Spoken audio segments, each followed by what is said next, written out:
Hello, everybody, and welcome to the rapidest reviews in the land. That's no not one true. does it faster than us. That's not true anymore. We do it so much slower than we used to. Well, we started the whole the monthly roundup. We did. Thing. So now we can take our time. We're innovating. Yeah, we don't have to be fast. Because we're veterans, you know. We're not the quickest anymore, but we're the craftiest. Gosh, we're dang the purple it. shirts. We're purple shirting it today, in honor of Mardi Gras. Blue. Yeah, it's true. You know, because they do those colors. Hello from Indonesia, Josephine. Hello from Hey! Los Angeles. We're in Indonesia. I don't know too many places in Indonesia, but I know a I couple. say that, but I'm like, I wouldn't know the difference. Hello, But everybody. that's This is amazing. Rapid Reviews, where we talk about everything we played in the last month. And we kind of just go through them all. We always start with the new games, and then we Wild talk month. about games that we've already played for. Yeah, Mike played like 1 billion games this month. I got after it. And so, and not too many new games this month, but it was Yes. just after the holidays and stuff. So It was kind of beautiful. It was a beautiful way to start the year with like going back a bit, and you know, there'll be plenty of new games as well that we play. But it was cool to play a bunch of stuff that I've actually played before, which is not always a common thing. No, for not us always. these days. After the Rapid Reviews, we will do a bit of a Q&A. So if you are in chat, we are doing this live. So make sure to show up for our Rapid Reviews live if you haven't. We will do some Q&A. So think of some questions that y'all can ask us afterwards if and you want to. Hello to everybody. Jerry Quicksand, Zen, miss you too. Hope to see you soon. We'll Yes, figure indeed. out where all we're going to be this year so we can find a way to hang out. So one thing that we do at the beginning of Rapid Reviews is shout out all of our new patrons that we got last month. Now, we didn't do a normal Rapid Reviews last month. We reviewed everything we played in 2023, which was like 6.5 hours long. So if you need to fill the whole day, yeah, watch so we that. didn't shout out our patrons that we got in December. So we're going to do it now. So it's going to be all the patrons we got in December and January. We got a lot, so just this thank part's you. going to be a thing. But yes, Thank you for that, so everybody. much, we really patrons. appreciate it. So we got Jessica Herbert, Matthew, Michael Papak, Abby Lomelli, Thank you. Bill Warren, Appreciate it. Nick Switzer, Cha. Casey Comiskey, Right. William Martino, Loving it. Coral F. Terrell, Coral's great. Trey Hardison, Yo. Ruby Boros, Appreciate it. Robbie Boros, sorry, Paulina Tolak, Yes. Joeri Castellan, Purge Chef.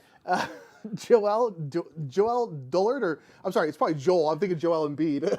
Sure. Yeah. Joel or Joel, Mine is Joel. Dullard. Hey. B.W. Diedrich. Appreciate it. Ronald Halverson. Loving that. Emily Hart. Yeah. Jason Peace. You know it. Frank Newman. Loving that. Ward Oddhairs, or Odders. Sorry. Loving it. Brian Meneses. Thank you.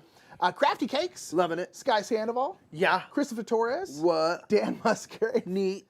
Fred Nunst. Loving it. Hypnotoad. I clearly. Oh, that's a great name. That's a great name. Sorry, that's something. I love that. Thank you. Chris E. Appreciate it. Alexandra Ramsey. Thank you. Know Nothing. Well, you know something. You know know you have you're good cool. taste in board game people that you like. So take Christina that. Hack. Yes. What a hack. Matt Harp. Appreciate it. Zerlot. Love it. Joe Somerville. Yes. Leslie Metzer. Always. Carrie Hofer. Yeah. Kenny K. Loving it. Julie. Great. Nathan Jones. Yes. Annie McComb. You know it. The Dank Farmer. The best. The best. The best thing we've heard since Hypnotoad. Andy Herman. You know it. And Lasse Derby. Thank you so everybody. much, everybody. Again, that was 2 months, Appreciate so thank you so much to all our new Had patrons. to get caught up. Zen, yes, we will be at Dice Tower West. Will you? We will. I hope that's a yes. Hello We'll be from there. Croatia. Hello, Croatia. Oh my gosh. Croatia, we got Toulouse, France, which I said that Oh, and we got correct. Malaysia. God, we got Malaysia, Indonesia, France, and Croatia. Hey, are we worldwide right now? We're I feel like worldwide, we're Mike. worldwide right now. Chat, doing the dang thing. Appreciate Where's ya. everyone from in chat? Yes. Dimitri, what's up? You up? You know what I mean? We got We're DC, just gonna, of course. We're gonna talk some. And some Josh, we smack have on not board moved yet. I games. don't know if you mentioned that. But Weapon? Josh, as we have not. No. Not yet. May, June. Yeah, May, June. you can ask us afterwards. We can talk about it more. But yeah, Yeah. we have not moved yet. We're We'll still. give you- in- we'll give although, the I update. guess with the studios, we could be in a different place. You would never know, right? So it's like Yeah, we could If we just, had the could same set, right? We're in the middle of an alley. we are in Japan. Yeah. Boom. It costs a lot to ship these over there. All right, fam. So we're gonna go ahead and start again with the new games. Hit it, man. So these are the new to us games. Again, I played a lot of Board Game Arena this month. indeed. Is what fueled kind of my gaming. I had a very active month. By the way, people ask sometimes like, "Oh, who am I playing with?" If you were playing against the Brothers Murph, you were playing against me. If you're First of playing all, against TBM Nick, that's Nick. Because Who Mike- you'll never see because he's Mike never on took Board Game the Arena. Brothers Murph name. I now can't have it. So my name is TBM for the Brothers Murph, Nick Murphy. I think is something like that. Yeah, but he's never on there. So, don't So worry I'm about it. also never ever playing PGA. So if you're playing with somebody, you're playing with him. If you're playing on my account, you're still probably playing against Mike somehow. Probably, yeah. So I played Captain Flip, which is a really simple tile laying game where you have a little shippy with different, little columns where you can place tiles in. And it's really simple because there's like 8 types of tiles or something like that that will basically give you money is what you're trying to earn. And you have the simplest thing of you get a tile, and you can choose to place that, or you can flip it over to its other side, which will have a different character on it. And then you have to place that character. So you cannot go take backsies if you flip the tile. So it's that whole thing of like, do I take what I know I have, or do I wonder about the other side? Maybe I don't want this parrot right now, so I'm going to flip it over. Oh no, I got a gunner. If I get 3 gunners, I lose. But they give you 5 coins if you place a gunner, so that's pretty great. So you're trying to place stuff. There's just normal adjacency things like certain, the cook gives you 1 coin for every tile in the row when it's placed, including itself. So of course you want to have like a whole full, ship when you place that tile, things like that. You're kind of racing up the columns to be the first to get little bonuses, and you want the most money. It's really simple, really wonderful, and I love games that are like so straightforward with one little twist. And here it's do you flip the tile or not? Yeah. And I love that very much. That's all you need for a good new game, right? It kind of hits that herbaceous thing of like the first card you draw, do you put it in the public garden? No, the other one has to go to your private, or do you put the private and then maybe you put something and like that's all that game needs. So wonderful tile laying game. Nice. Really liked it. I played Circle the Wagons. Yes, you did. Circle the Wagons is a little button-shy game, and this is a game, it's kind of in that, I think, Sprawlopolis, a lot of those, they're kind of like similar. You're building a tableau of cards to build pathways. Basically, there's going to be a big circle of these cards. These cards are going to have different stuff on them, like guns and different symbols, basically, and different land types, like fields, mountains, water, and forest. And then basically, in the middle, there's going to be these 3 wagon cards, and those are basically going to have scoring. So you're basically going to want certain things next to certain things. You might want like a mountain, then something, and then another mountain kind of thing. If you have that in your tableau, you then will score those points. So basically, and I believe, if I remember correctly, is patchwork style, where you can choose kind of anything you want, but then the other person, the person who's behind gets to go. It's their turn. So because these scoring things change every game, maybe this time, like, the pistols are really, really valuable. So you're like, ooh, I need pistols. And this card over here has 3 pistols on it. So, like, I'm going to jump ahead because I don't. Turns. Mike might. And so there's that great little choice. But other than that, it's just like then you're putting the cards in your tableau. You can, like, cover stuff up so that you're, like, trying to make the best tableau you possibly can. It was great. As most button shy games are, it's super small. It's I want to go heavy. I know, me too. I really want to go get all of them. I want to Jamie it up and from Foster and the Meeple and like get them all and do like a challenge where I try to play all the solo games. In one sitting. It's super fun. It's a great little button shy game, as they all are. It's a good time. I liked it quite a bit. Game Freak Geek, we're working on it, girl. We're trying to get up there to Sacramento. I know. And Dimitri's asking when we're going to New Zealand. Someday, hopefully, we want to go visit Shem and stuff. It's literally the top of the list, I think, for both of us of like places I want to go to. I do worry because I worry that I just won't leave, and the government will have to forcibly remove me. I think they're going to love us. I think they're going to not do that. I think they're too nice. I think they're too nice to forcibly remove me. So that's my main worry. Yeah. Because I think our mother would be very upset if we moved that far away. For sure, I'll take Button Shy Rex, please. And Linnea is a big reason why I have played so many of these games this month. Shouts out to Mikey. I've been playing Dimension, the brain game on the go. This is a little solo version of Dimension where you're making a little thing and you have like little challenges on the bottom. So so we'll talk about Dimension, the full game, later. But basically, Dimension is a game where you have these wooden balls and you have these rules like the green ball can't touch like an orange ball. The yellow ball has to be above white or whatever. And you basically have to make a little pyramid following those rules. And so this is like a solo little kind of pocket version that all comes in this little like plastic case, which is pretty cool. It's all contained. And essentially it has these, you can see right here, it has essentially 5 different challenges on each side of the card. And those are basically rules that you have to follow, and then you have to just put them on there, and then once you do it, you can check in the back of the book to see if you got it right, although sometimes there's multiple ways to do it. And then you just go on to the next challenge. And there's 200 of them. Yeah. They start with like easy, they go into like medium, kind of like tough, and then like really hard. And so at this point, I'm done with all the easy ones. Nice. I just play it like in my lap when I'm like watching TV at night and stuff like that. It's really fun. It's great. It's just Dimension, but it's a great little like, because Dimension is such a solo little puzzle anyway. And you're kind of just like, that doesn't work. Okay, and I'm curious now to get, because there's some even, I'm not very good at these kind of spatial games, so even some of the easy ones I'm like, this is impossible. How do I do this? And so I'm real worried about the other ones. Yeah, I think they get kind of gnarly. But yeah, it was a cool thing that I was like, in Barnes & Noble and looking for something kind of small to get you for your birthday, in addition to other stuff. And I was like, oh, this is super. I had never heard of this before. So I was like, me neither. Cool. So I'm glad you're liking it. Cool. Yeah, so it's a great, if you like these kinds of like little solo puzzle games, pick it up. It's adjacency awesome. Spatial stuff. Yeah, it's awesome.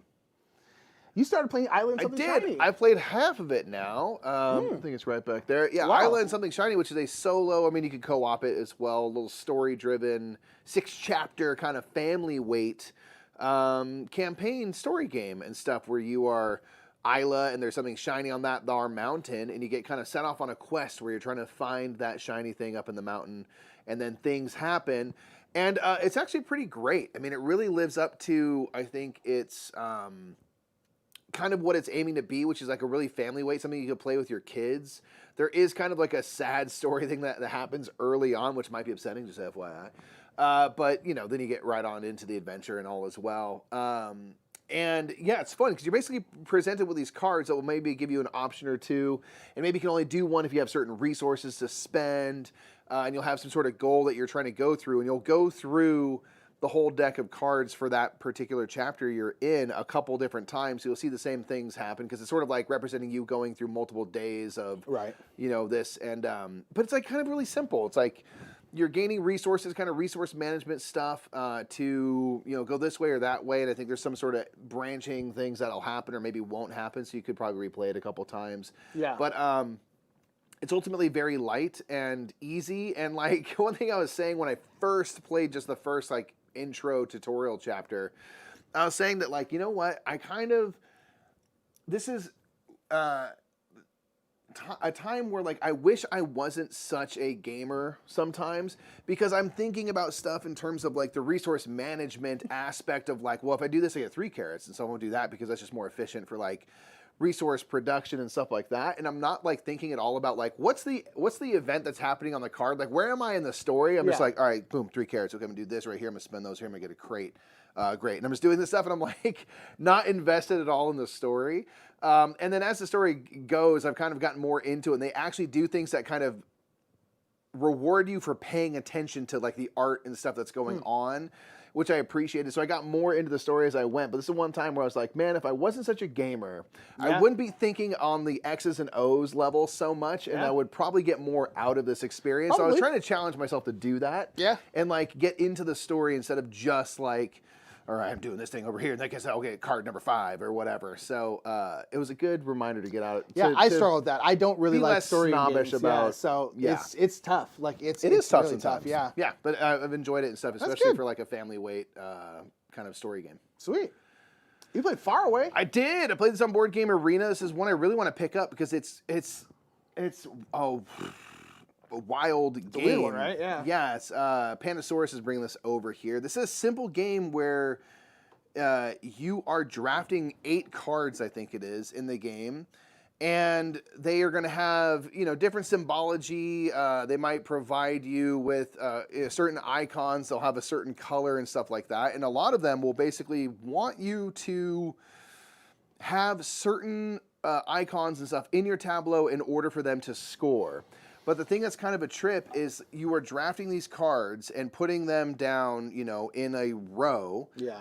And then you are going to, at the end of the game, when you go to score everything, and it's only 8 cards, it's a very quick game, you are going to flip them over in reverse order and carry them out. Yeah. So if this card needs, you know, 3 of these pineapple symbols or whatever, I need to make sure that I've played those later so that by the time I'm working backward and flip over this card, those icons are already present. Because if I played those things before this current card, they don't help me because they're not face up. Yeah. When I deal with this. And there's other cards and stuff that you can get, these like sanctuary cards that will be face up that might help you. They'll be face up at the start of your kind of scoring thing. But it's really interesting to be playing this way, but you're going to be scoring the other direction, and you have to kind of draft and all that stuff accordingly. But like a lot of games, there's like the cards are numbered kind of, you know, low to high, or you want to play them in order where every card you're playing is a higher number than the one before because you get these sanctuary cards and stuff. But a lot of the lower number cards are the ones that provide you those icons and stuff, which will make it easier to fulfill the quests of the cards. So you're kind of like, well, do I want to make sure I get these other special cards? Yeah. Or do I, you know, want to play the thing that's more logical for completing the quest? So it creates that kind of like tension of like, sounds cool. And then having to kind of think backward for, you know, how you reveal those cards and score stuff up. It was a trip, and I think it'll be a little easier to kind of grok if I have it all in front of me, so I can like be tracking stuff. But I really liked it. kind of a filler in terms of time. Like, again, it's 8 quick rounds of drafting a card, and you're taking 8 cards total, so it's, 20, 30 minutes. But I was like, this is a really interesting idea and cool art and stuff, so I want to play this again. There's like multiple versions, right? I think so. Okay, I think cool. so. Yeah. Yeah. So it's really cool. interesting. You've been telling me about it. Yeah, it seems awesome. Try it on Board Game Arena. Played Forever Home. We did. Which was sent to us by Birdwood Games. So this is people who made Dog Park, which is right there. And Forever Home is made by the same people, so it's about puppers, of course, because they're all about dogs. But it's a completely different game in terms of what you're doing. So basically, this is kind of a pattern creation game where you are going to, on your turn, you basically have 2 actions, and you can do like the same action or different actions. And basically what you can do is you can get these cards, which are going to be like, going to have patterns on them. So you want like these kinds of dogs, tiles in this specific order. So it might be like a pink grid dogs. on your board, and you can put... Yeah, exactly. You have your own board. You're basically putting these dogs. This is like essentially your training center. You're training these dogs is what you're doing. And so the pattern might be like you want like 3 pink dogs and then like a yellow dog and a yellow dog over here or something like that. And so yeah, exactly. So you get that card, and then the other thing you can do as an action is you can draft these dog tiles, which again are going to be those colors of dogs, which are different like types of dogs. And then you can put them in your area. And so that's what you're doing is you are trying to fulfill these cards by drafting these tiles and putting them in your area. When you do fulfill a card, you will have to get rid of, how many of the dogs is it? Is it just always just 1? And it's 1, 2, or 3. You can basically rehome a certain amount of the dogs. You're essentially, those dogs are now trained, and you're sending to the different homes. Yeah, and there's basically at the top of your board 4 locations. It's like the suburbs or the city and stuff where and you they can have place different dogs. scoring stuff where they might want like pairs of dogs or all of one kind of dog or whatever.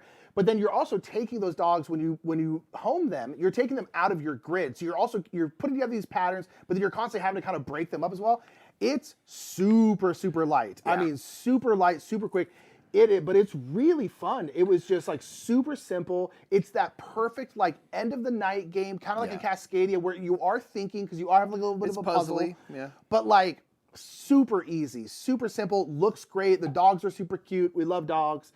There's 2 of them at our feet. Right here. Literally, there's one. I'm touching one with my foot. One. So like. Now I put my foot It's right on super cute. I really liked it. I thought it was a great like end of the night relaxing game. Yeah, Jamie from Frosted and Meeple showed me this on Board Game Arena, and we had our copy, and I was like, oh, well, this is like, we should play this. And so it's very fast, and I enjoy the look of it. I prefer this over Dog Park because I like that it's a nice quick game, and I like the tile laying, spatialness, and then like which dogs do you put in which sectors of your board and stuff, and the scoring there, and there's some like majorities and stuff. There's just nice little things to think about. But I think you're right. I think it's like Cascadia level, chill, kind of cozy game, and like I'll always take those kinds of games. Yeah, like, I think there's never enough of those games. Yeah, it was great. I liked it a lot. Yeah. You played the Great Split. I did. I played some Board Game Arena. This is another one that we have and haven't had a chance to play, but I've been really interested because this is an I Split You Choose game, which we have always talked about. I want more of to exist. With some sweet Rivers and Santiago art. Yeah, man. Yeah, it's got the Great Gatsby vibes. One of the best. And it's by Yamahawk and Lorenzo Silva, who team up a lot on designs and things. A ton of games like Photosynthesis, Photosynthesis, and like Dragon Castle, stuff like that. So this is an I Split You Choose game, which I played with Linnea, who helped teach it to everybody, where you are basically getting these cards that are going to have like gems and points and different things that are going to mostly help you bump up tracks on your player board. As you bump up those tracks, you might get to bump up a different track as a bonus, or kind of accelerate your progression down those things. And then there's other tracks which kind of act as like point multipliers for the end game scoring. And that's really kind of all it is. It's pretty straightforward in terms of what you're doing, where you're going to get these cards, you're going to split them into 2 halves, you're going to pass them to the player on your left.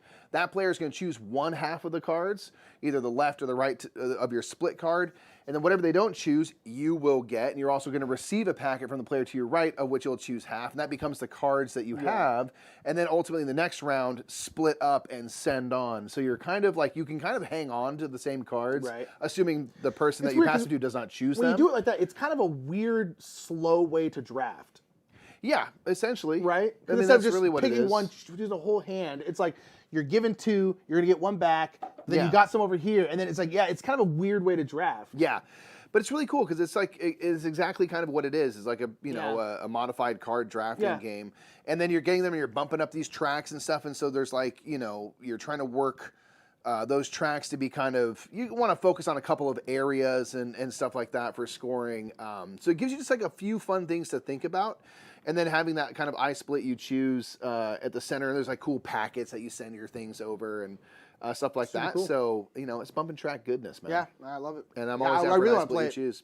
Yeah, and so you're kind of working with your partners. partners. Do you think you play good at 2? I think it would. There is a couple things that change.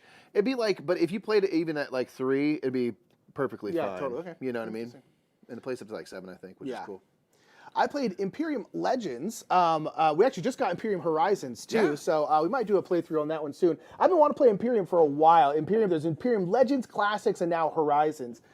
This is a game where you are a various nation. There's a billion of them at this point. There's like 14 in each box. There's an insane amount of them. Yeah. A various nation, they're all going to be asymmetric. They all have their own deck, and basically you are trying to gain points, and you can do that in a number of different ways. So you have your cards. Your cards, you will on each turn, you basically have like 3 actions and then 5 like exhaust tokens. So for an action, most of what you do with an action is you can play a card as an action, but certain cards will like require you to spend an action token to do them. But basically, you can like play a card. A lot of the cards are just kind of like one-time use, and they'll go into your discard pile. And they're going to get you like resources. They might allow you, it's a card game, so it's got a bunch of keywords. They might allow you to get more cards from like the market. There's a bunch of different kinds of cards. And they can do a whole, I think that this game, it's like, there's a whole bunch of stuff that can happen because there's all different cards. All the nations work differently and stuff. But then you also play like cards that stay out into your area, which are usually called regions.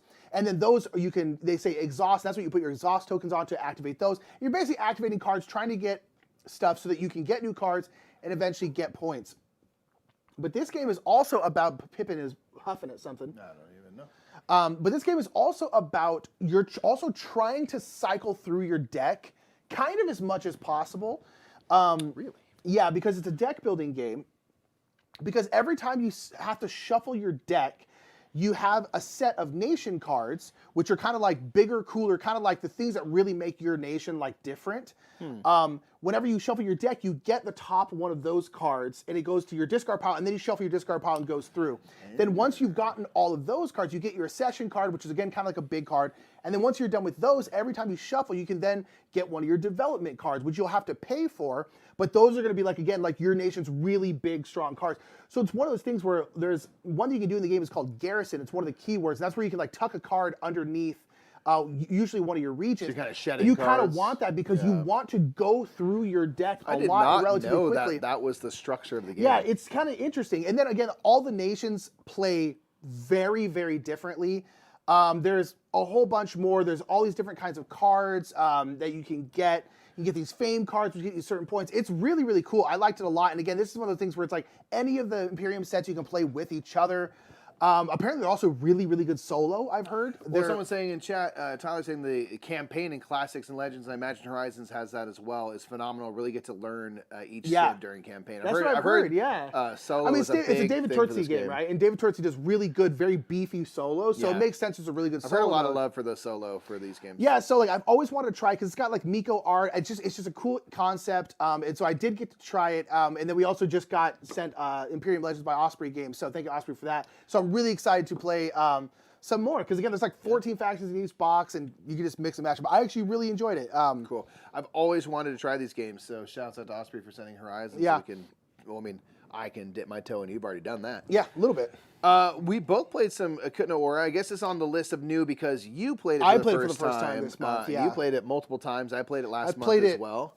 3 times. So I really enjoy it, but tell us your thoughts on the game. I freaking love this game. This is a game that I am really super into right now. Yeah.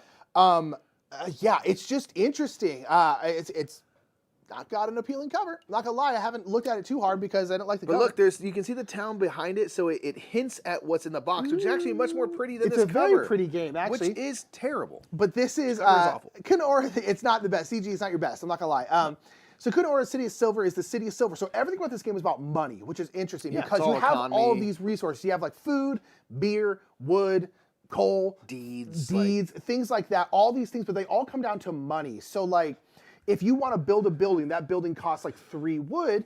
You basically, instead of having wood that you then pay, you just look at the exchange rate for what's wood. the current market rate for wood? Yeah. What's wood costing? So if the wood costs 2 per wood, instead of having to pay 3 wood, you have to pay $6 because it's 3 wood at $2 per wood. So it kind of just cleans up the game because instead of having like little meat, for your food, instead of having little beer mugs and then wood, you just have money, and it actually makes it super interesting. And then as you buy stuff, the demand for those things tends to go up. And so a lot of times it gets more expensive, but as you build buildings, then the supply goes up because now you're putting that in the market, and the market price a lot of times will go down. And so it's this interesting like fluctuating market as well. And then one of the games we played, like me and this guy Dave, we had the wood buildings because only certain players can build certain kind of buildings. You only have like control over 3 of the types of guilds or buildings that can be built. And for whatever reason, we just never built wood buildings. It wasn't for any like the prices through the roof. It wasn't any kind of like, oh, we're doing it to screw up and all that. We just never did. It just wasn't really in the strategy that we were doing. And so it was hilarious because by the end of it, every wood cost $12. So someone built. I think I built a like 11 wood building, one of the public buildings, and it was like $130. But we also had worked out a game where we all had tons of money. Yeah. So we were able to pay like $90, $100 for this. We're like, whatever. It was and the games play out very differently each time. I'm like very, very, very into this game right now. Yeah. I think it's outstanding. I think this game does a really great job of like simulating like the economy of a growing town, because there's like basically these 2 trays that show the market rates for everything. And there's these cards that you're flipping, and one of them is representing like the population of the town growing, and that's what causes the strain, where if there's a bunch of those cards have been drawn, but there hasn't been an increase in the production buildings, the supply is going up, resources are tighter, so everything costs more money. Then again, as you build those things, the supply is now, provided, so the price comes back down. And I think it does a really great job of dealing with the kind of supply and demand of a growing economy. And then as you build those buildings, if you build that wood building, yes, the price drops down, but you now have income in that building, so that if you go to play an income card and you have like 6 on the track for the wood guild, you then look at the market rate. Oh, wood's 3. I have 6 basically in this. I'm getting $18. You can start to extract wealth from these industries because you've invested in them, which is also really cool. Causes another wrinkle. Sometimes you're like, okay, I'm going to do income next turn. But then Mike does something that brings down the price. And I'm like, the value. Oh my gosh, you just cost me like $20. Like it's very good. I really, really like it. It's a really, really cool game. I really like it a lot. And it's prettier than you think. The inside of the box is actually It's a very good looking game. For some reason put Monopoly in here. You play Monopoly Deal. I did play Monopoly Deal. Which, is Monopoly and a quick little card game, and I like it. It's fun. It's, Monopoly-ish, and you can play cards and mess with each other, but it's all very quick and everything like that. So it's not a great game, I won't say, but it is a fun... it's fine. 15 minutes. Yeah. And I'll play it over Monopoly. So that's Monopoly Deal, or just Monopoly, if you're looking at this. Yeah. All right. Boom. Easy. Done. Done. You played Romy Rami. Everyone's into this game right now. Why? It's my Korean love, girl. Romy Rami is amazing. I've played lots of games with lots of people of this on BGA, and then I got it and I've shown it to people. I know, like Paula's super into it. Jeff and Jamie are super into it. Like so good. Why? They called Jeff and Jamie in their kind of wrap up called it like a gamer's Rummy. I don't know how to play Rummy, so that means nothing to me. Rummy is just a game where I know there's gin involved. You have to be drunk to play it? Oh, you have to be so hammered, dude. Right? You're playing out basically runs and sets of cards. And so this game is very much the same, where you are drafting cards. The thing I like about it is it falls into quick, simple to understand, like you can literally get this game up and running in less than 5 minutes. Right. Card game. Where there's going to be a market of 6 cards, and on your turn, you can take up to 3 cards, and they can either all be the same number or all the same suit. There's 4 suits of cards. And then there's going to be 4 cards up that are like kind of contracts, essentially, that are going to require you to turn in like a 4 of a kind and a run of 3 cards. Mm-hmm. And the run can be 2, 3, 4. The numbers are 1 through 5. Just has to be sequential numbers. And each contract is basically suited so that if you have Clovers, for example, is on this contract, any cards that you spend to complete that contract, which will be worth points on its own, any cards that match the preferred suit, you get to basically flip down and tuck, and they'll all be worth a point apiece. So you're trying to match the suit. You don't have to, but as much as you can, you want to match the suit. And it's just really simple because the card drafting is really easy. Again, 3 cards, up to 3 cards, all the same number or all the same suit. And you're trying to complete those contracts, as quick as you can and have the preferred suit. And that's really mostly everything that's going on. And then I think depending on player count, you do like 5, 6, or 7 of those contract cards, which will be worth points. You get points for your tucked cards. And there's a couple like majority things you can get based on the types of contracts you complete. Cool. And so it's just a brilliant little card game. Right. It's just like easy to explain and fun to get into. Like, we've talked about this before, but it's just amazing that like great little card games still come out all the time. There's an infinite amount of them that can be made. Yeah. There is great ones every single year. Yeah. And this is just another one. Yeah. And I'm like, I don't know how they keep doing it, but they do. Romy Rami's amazing. Yeah. It's incredible. Great. Love to hear it. You played Leroy des Ribards. Yes. And it's a tiny little 2-player card game. Is it a button shy game? No, but it is a micro game a la Button Shy. It's a little wallet game where you're basically have these little cards down and you're trying to get one of the various win conditions. Sliver's so happy to hear that it worked. Be a part of our Discord. You'll get notification when we go live on YouTube. Officially now. So, this is like a little micro game where you're playing out cards and trying to get win conditions, like having, I think, 3 queens. That's cool. It worked, yeah. Okay, cool. Sorry, we've been trying to get this thing to work whenever we go live, and it's it hasn't worked. System, so we're excited it worked. We're excited it worked. This game was okay. It has really cool, like, foil cards. Our buddy Dan got it at Essen. And it has these cool, like, foil-looking cards and stuff. And it's like, this card allows you to reveal a card that's face down in the middle, and you're trying to get, like, 2 assassins on either side of the king, and that's a way to win. And you're kind of just trying to manipulate this little cards and holding back cards in your hand. But it's fine. It's fine. Yeah, it's like it's nothing special, but it was cool. The cards look amazing, which was nice. Hey, man. They look way cooler than the game was. Am I for the game of the year? Oh, Nick said it. The game of the year may have already come out, y'all. Whoa, what a headline. What did they say? Okay, I'm trying to get back. Sankore, the Pride of Mansa Musa. This is really good. In the same line of Murph. Shouts out to Slivers in chat. Shouts out. With Eno Tool are just ridiculous. Doing it again. I mean, just Eno Tool needs to relax. You seen the new cover for the new Vita Lacerda game? 100%. Yeah. I immediately commented on that to Ian and said, like, another all-time cover, bro. Yeah, all time. Eno Tool should be in absolute museums. Top of the game. So Sankore plays nothing like Murph, but basically you're trying to build Sankore, which is a big university. In Timbuktu. In Timbuktu and Mali and stuff like that. And you are trying to build up this university. So you are essentially, there's like 4 different disciplines. There's law, theology, mathematics, and astronomy. Yep. And those are all different kind of areas on the main board that you can work on. And you do that through teaching classes and essentially having students take those classes. So on your personal board, you will have classes which will be for one of those disciplines. They might also have a little bit of a bonus on them. And then you have to have students that then will go into that class. They're then learning that class. And the students can also match the various colors of classes. So if you have an astronomy student take an astronomy class, you then will get that bonus. But you don't have to. A mathematics student can take a theology class. They're just like, numbers, man, and they're just like, all right, whatever, cool. Sure. And then that student will then move up to the next level, and then as your classes go up on this like kind of like pyramid you're making, they will become like better classes and stuff.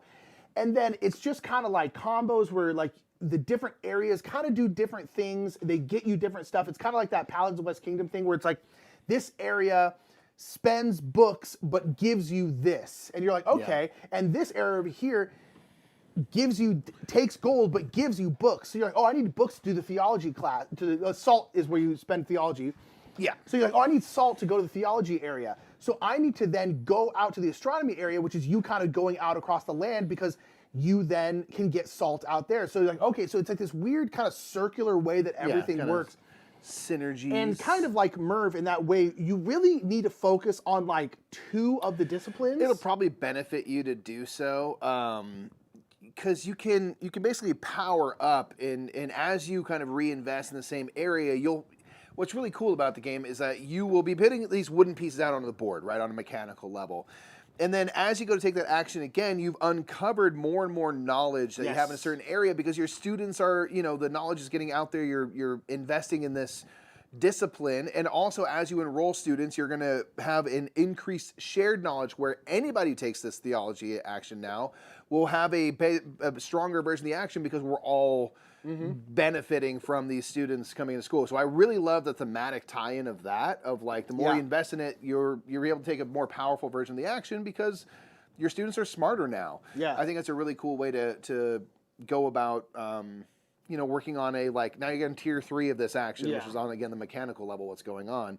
It's so good. It's so fun. And what's really cool about this game is that you're doing all this stuff for these prestige tokens and various things that give you prestige. Yes. But at the start of the game, no prestige is worth anything. There's no inherent value to the prestige. As you are paying books in the game, there's various reasons that you get and spend books. You're putting them into these shelves of a library. And then at the end of the game, you'll look at each of the 3 shelves if you're playing the basic side of the library. And whatever color of book from those 4 disciplines is the most common, you'll add 2 to the value of the prestige for that discipline. So say law is the most common in the first thing. So now law, every law prestige that you've acquired or anybody in the game has acquired is worth 2 points apiece. There are, the second place gets 1, so maybe mathematics is second in that row. As I said, the second row, law is also. It could also dominate again. And all the laws worth 4. Yeah. And let's say theology doesn't have any. Theology's worth nothing. You could end up in the game where if, this would be on you to kind of make sure this doesn't happen, but if you've got a lot in theology and there's no books that have gotten the majorities, theology is worthless. Yeah. And that's all of your points come down to those prestige and the various ways you can get it. And I think that is super cool because it does a little bit of the kind of positive player interaction where if Nick in a game was doing a bunch of law stuff. So at the end, I started getting law prestige if I could for things. I'm like, I know this is valuable. I'm going to mooch off of your accomplishments to make sure I get some points out of that. And I think that is super rad. It's so good. That you can kind of manipulate what is valuable at the end of the game. I think that is super cool. Yeah, it's incredible. We've filmed the playthrough for it. I don't know when it's going to come out because we have a really, really busy February for playthroughs. But we have filmed it. We will have a playthrough of this eventually. It's insanely fun. Yeah, shout out to Osprey for sending it along. Yeah. Appreciate it. Play Storm Raiders. Storm Raiders. The new Shen Phillips Arcus game. Yeah. This is... I think it's still on crowdfunding for now. I think so, or maybe ending somewhat soon here. But yeah, it's Storm Raiders, a game by Shem Phillips, and you are Storm Raiders, and you essentially, it's a pick up and deliver game ultimately. Yeah. You're going around to different wreck sites, getting these various resources with your different vehicles, and then delivering to spots to stormholds that have contracts. Those contracts will want certain resources, and they'll give you bonuses. Yep.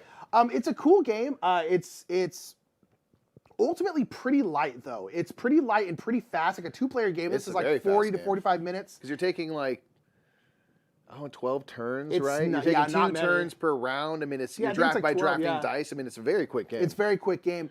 And the dice that you're drafting, you'll then put on a vehicle. That's what allows you to move. You can also rest, which is how you kind of clear out your board and get some stuff. Yep. And it's cool, though, because even though it's a light game and a pretty quick game, there's a ton of asymmetry because everyone has a different Storm Raider. They're different. But then you have 3 vehicles. You have a trike, a sub, and a plane.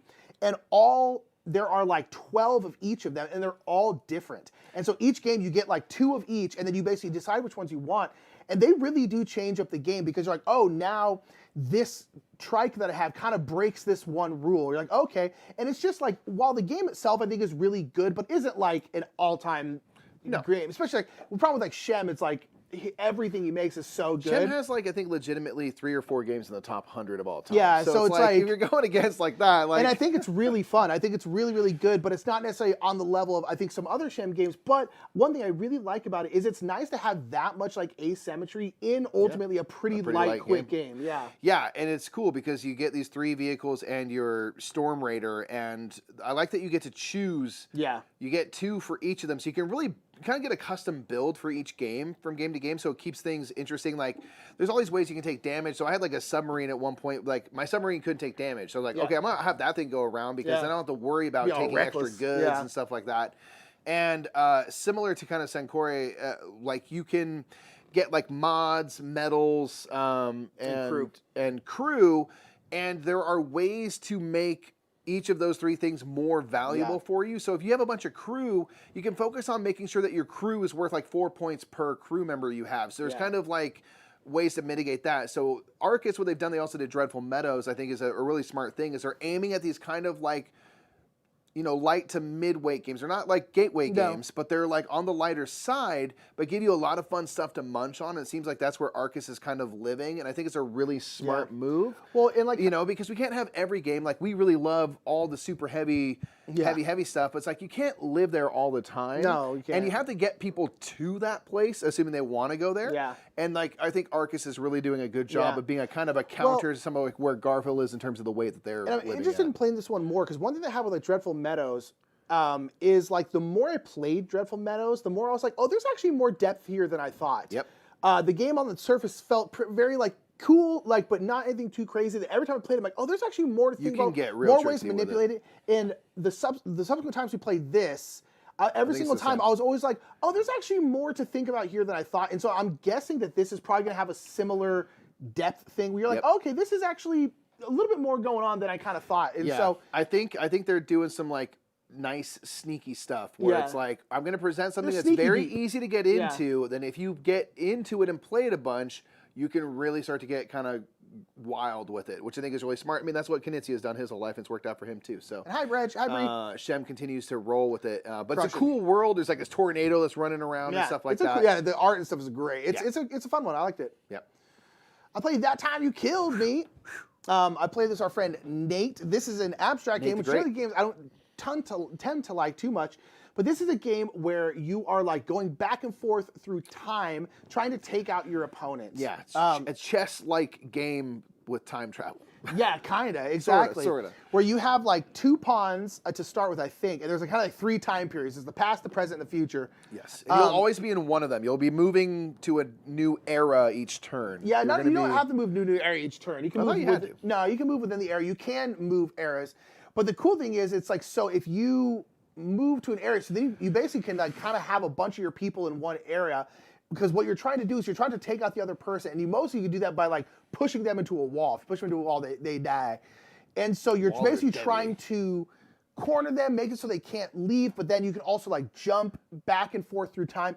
It's very, very interesting. I thought it was an interesting abstract puzzle, and then we only played like the base game. There's also like a bunch of modules in the game. Yes, which is really cool. Where there's like a tree module where like you could literally like plant a seed, plant a seed, but that means if you plant a seed in the past, in the future a tree grows because it's in the future, and so you can like do stuff where like you plant a seed here, a tree grows, they can knock the tree over, and then you can like push people into the tree. Yeah, there's like all these ways you can like think about it. I thought it was cool. These will never, ever be my kinds of games, to be completely honest. I don't really like abstract games. We don't play them enough, but I've played this one on Board Game Arena, and it is super fascinating, the whole idea of, like, when you start to add those modules, and it's kind of like a little campaign I think you can do. Yeah. And, like, the ways that, like, the past, present, and future start to interact. That was fascinating, yeah. I was like, this is super cool for, like, an abstract kind of chess-like where you're just moving your little pawns around game. And, yeah, jumping back in time, you sort of create clones of yourself and stuff like that. It's really neat. Yeah, it's really again, neat. It's like, it'll never be a game that I love because I just don't like abstract games that much. Yeah. But I'm like, for an abstract game, this is really cool. It's really, really So if you neat. do like abstract games, try it. It's very weird, but very cool. Yeah, totally agree with that. Mikey. Twilight Imperium Talk about it. Edition. I finally played Twilight Imperium 4th Edition. You played it a couple years ago. This was my time to play it. We are doing our... I will have to play it again this year, so... Yeah, we're playing through the top 100 games of Board Game Geek this year as a challenge and kind of just an exploration of the most popular games that everyone has agreed upon. We're not that far into it. we do need to be conscious of that. Like 3 games? Yeah, it doesn't matter. The second half of the year is going to be more good for this, I know. Yeah. The first half of the year is going to be nuts for us, but we maybe chose a bad year to do this. I started with the hardest one to do. You did, to be fair. So this is a big old space battle diplomacy game. That Lion takes, people. We played it over like 11 hours and stuff. It was a big, epic experience. Of course, I've heard so much about this over the years, and I enjoyed my play. I really did enjoy my play of it. I came in second. I had a shot to win. I was definitely in the running, and everyone kind of ganged up against me, and then our buddy Dan got real sneaky with it and had like a really awesome epic kind of out of nowhere victory. They came down to turn order because you, in initiative order, get to check for scoring. Riveting. And he was earlier in the turn order than I was, and so he won. But that's something you get to choose. So that's so good because you get to choose that initiative, and he chose earlier than I did. Yes, so this is, I completely understand why people get so into this game and why it is everyone's top game, despite not being able to play it that often, because it is guaranteed to create memories. Yes. It is an epic experience, and it is absolutely deserving of its praise as a result of that. It's not a game that I care to, play very often. I will absolutely play this game again at some point. I have no problem with that. I won't do it that often because it is a long time and everything like that.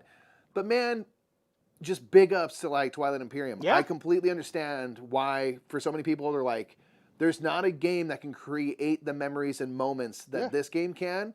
And that's true. Yeah. It's just straight up true. It is just crazy and big, and you have your faction and the things they do. And I respect the game. I understand why people love it. Completely. I just never will, But it's I get why people like this game. I get it. Yeah, I really enjoyed my experience. It was good. I can also see why it would be a turn off because there's crazy things that happen where someone got a card that was essentially like a planet killer. They're like, I can play this card, and just your planet now is gone. Everything that was on it is destroyed. The planet does not exist anymore. It is gone. And someone just got that.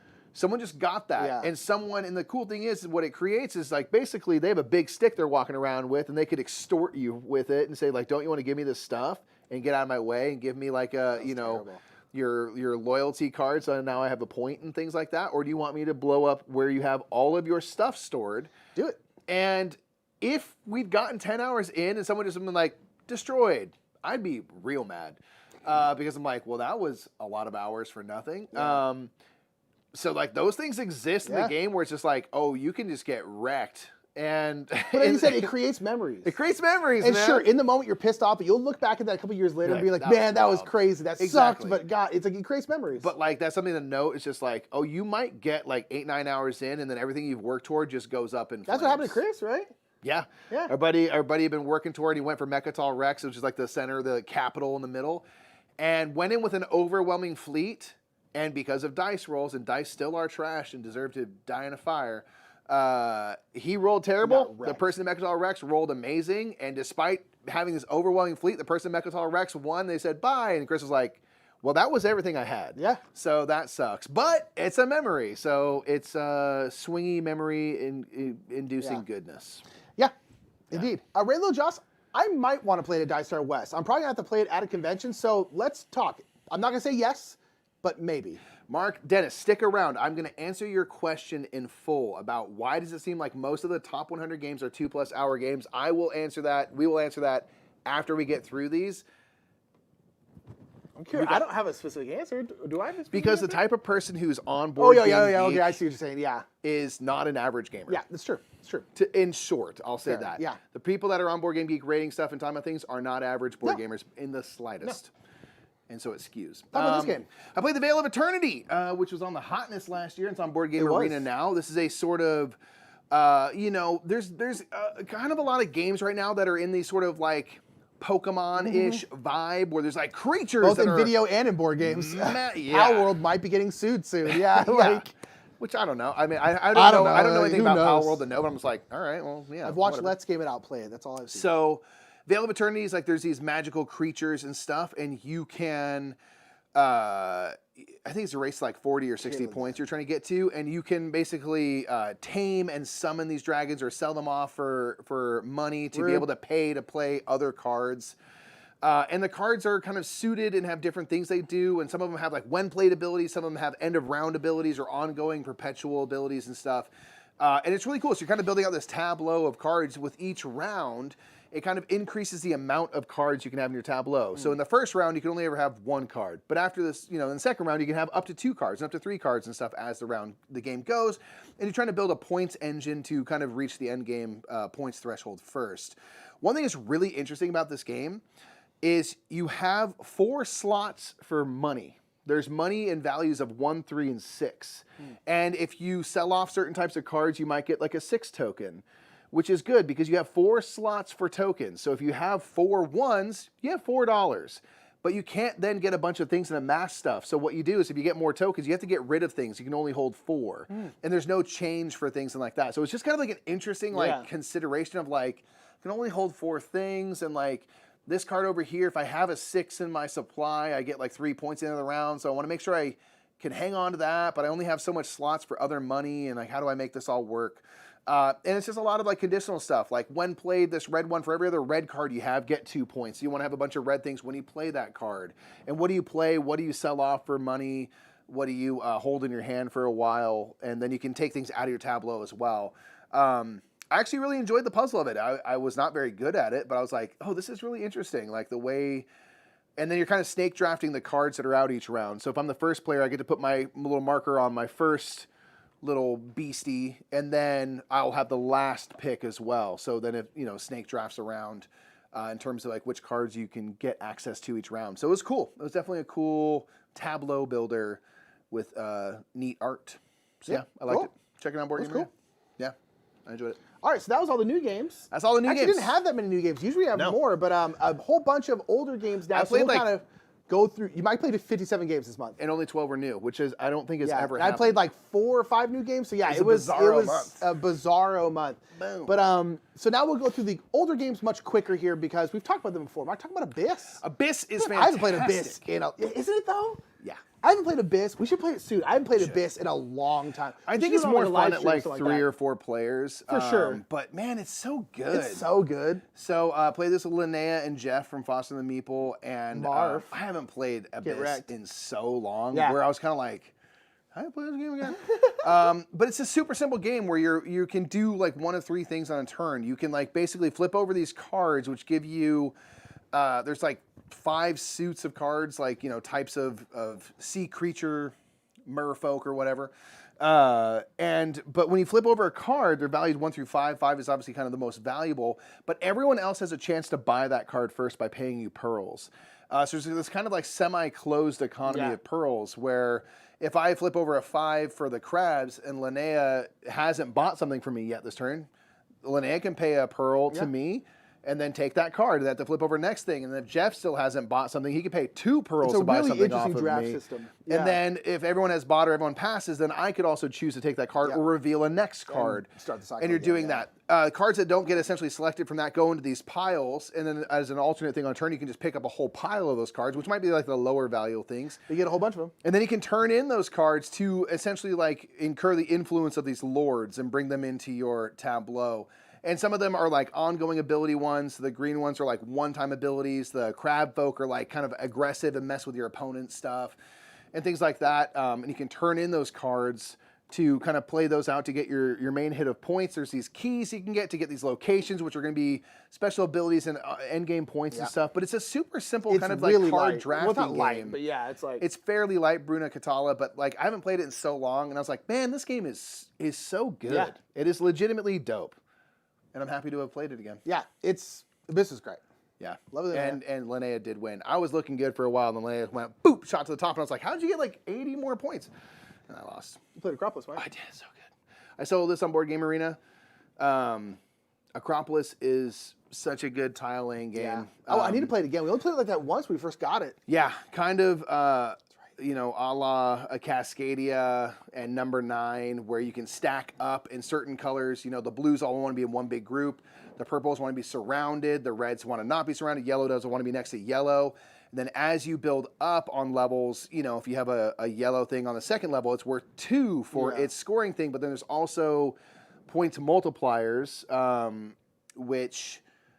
will increase the value. So similar to kind of like Cory, if you have like a bunch of yellow and you don't have any yellow star pieces, your yellows are whatever it is times 0. So they're not worth anything. So you have to make them valuable and they kind of build up, but it's a brilliant game. Acropolis is very good. Yeah, I really want to play it again here. You played Applejack. I did. You played Jamie. A bunch of you, so you got wrecked against Jamie and Applejack. This is a fantastic tile laying game from Uwe Rosenberg where you're putting together clusters of apples. of the same types of apples, and as you go through each round, certain apples will score at certain times. So you kind of want to make sure you have your groups built up. Then as you go from round to round, this die flips up, so now it's a 1 and a 2 and a 3, and that basically means your score minus the current round for when those scores. You need to keep adding to your groups to make sure that they stay valuable. And you're getting honey for points, and it's great. It's really great tile. I do want to try it. Yeah. Played Architects. I continue to be awful at this. Played this again with Linnea there in chat and Jeff.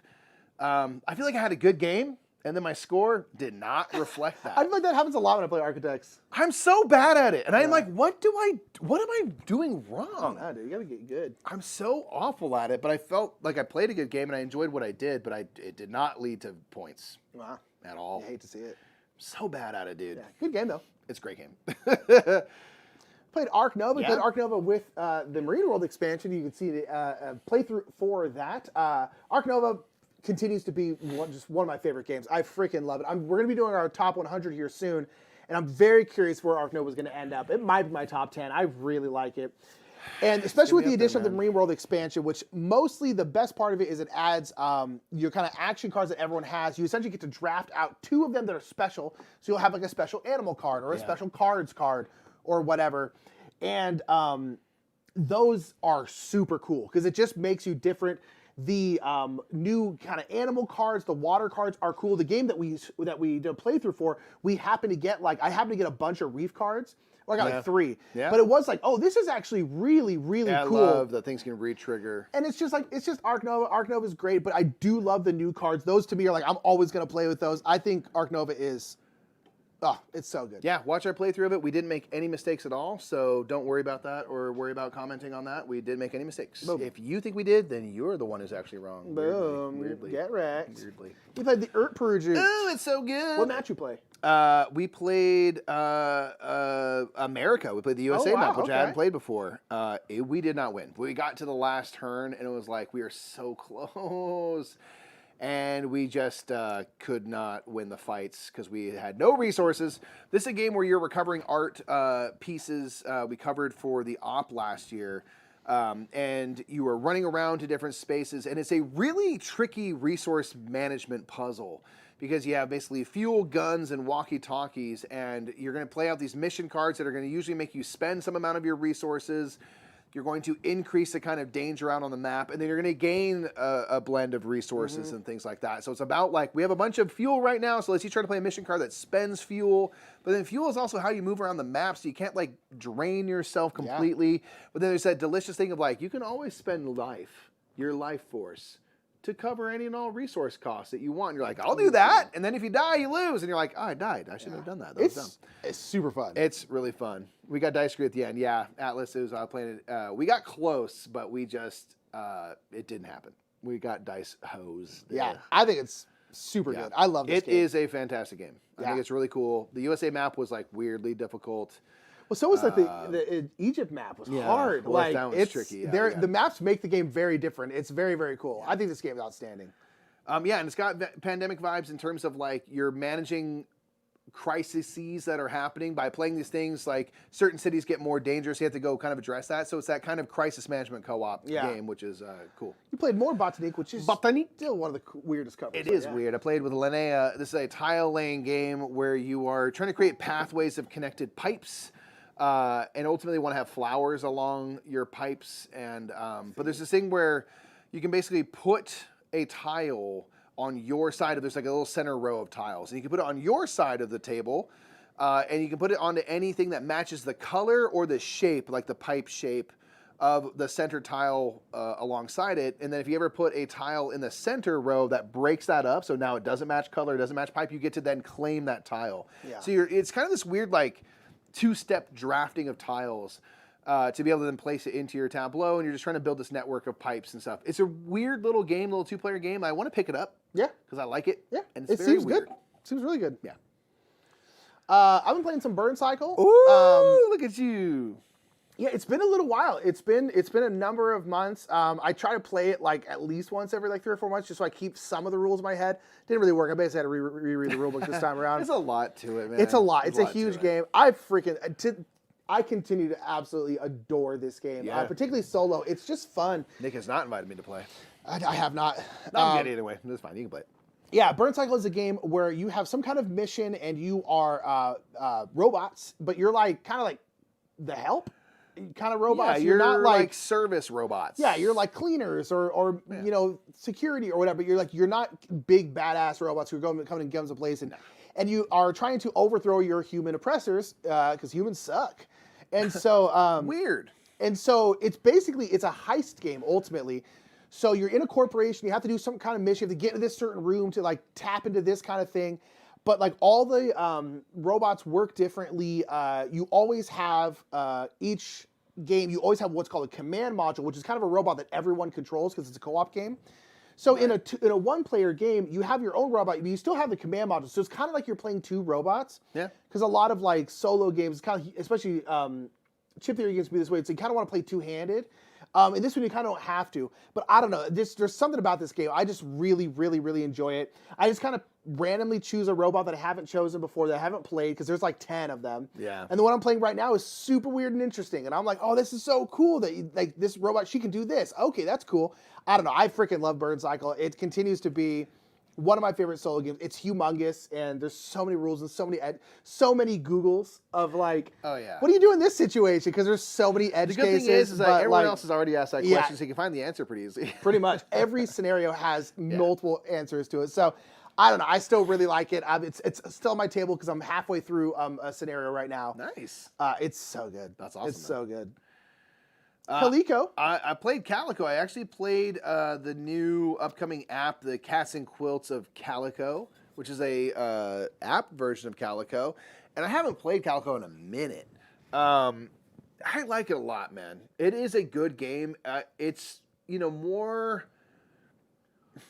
like stressful than Cascadia because you have the hard parameters of your quilt. But it's really fun to try to like make it match, make a third of the same color to get a button and also make the pattern work so you can get a cat and also work on the design goals and stuff. I quite enjoyed it, and I'm excited that it exists in app form now so I can play it in that way. But I was like, this game is really good.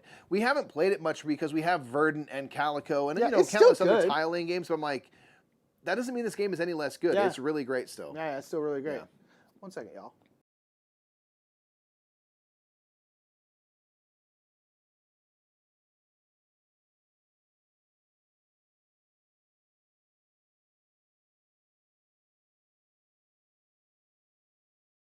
Yeah. We're discussing something. Don't worry about it. We're discussing something. Okay, don't worry about it. Never mind. Just keep things in mind. That's all I'm saying. Yeah. You played Can't Stop. I did. I played a game of this with Jeff and Jamie on Board Game Arena. I wrecked. I had the most lucky game ever. It was like, I think the game was maybe 3 turns long. Wow. I just got on a roll, and I just kept it going. And I was just like, boom, that track's done. Boom, that track's done. Boom, that's game. Wow. It was amazing. It's just this is a simple push your luck game where you can roll and get combinations between 2 and 12, and you can work on up to 3 tracks. So if I have all 3 out, I can roll 4s, 7s, and 9s. And if I keep going, so long as I roll a combination of these dice that equals one of those tracks, so basically I can keep progressing at least 1 track, then you can keep going. But if you roll and none of the 3 tracks that you're working on roll up, no combos, then you lose all progress from that turn and you're set back. In this game, I did not have any setbacks, I'll tell you what. Absolutely. That's wild. Man, I got on a roll and I hit it again. It was so good. That's awesome. Let's go. Delicious. Play some Carcassonne. I did. It's great. It's a classic. It's wonderful.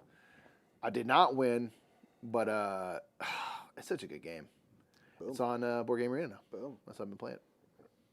You played Carnegie. I did. I played a game at Carnegie. It's been a minute. I would love to play it again. It's been a minute. I've been looking at it down there on that shelf. Every time I talk about it, I'm like, do. I want to play it physically again. Man, shouts out. And this is a game where you're building out like a network onto the map. You are getting departments in your company, and each round, or each turn, someone is selecting which action set is going to pop off this round, and everyone gets to activate all the departments where they have workers that match that action type. And those things are going to be helping kind of do research and development to kind of bump up these transportation tracks and get you more types of buildings to build. There's a construction actions, which will help you basically build out buildings onto the map, things like that.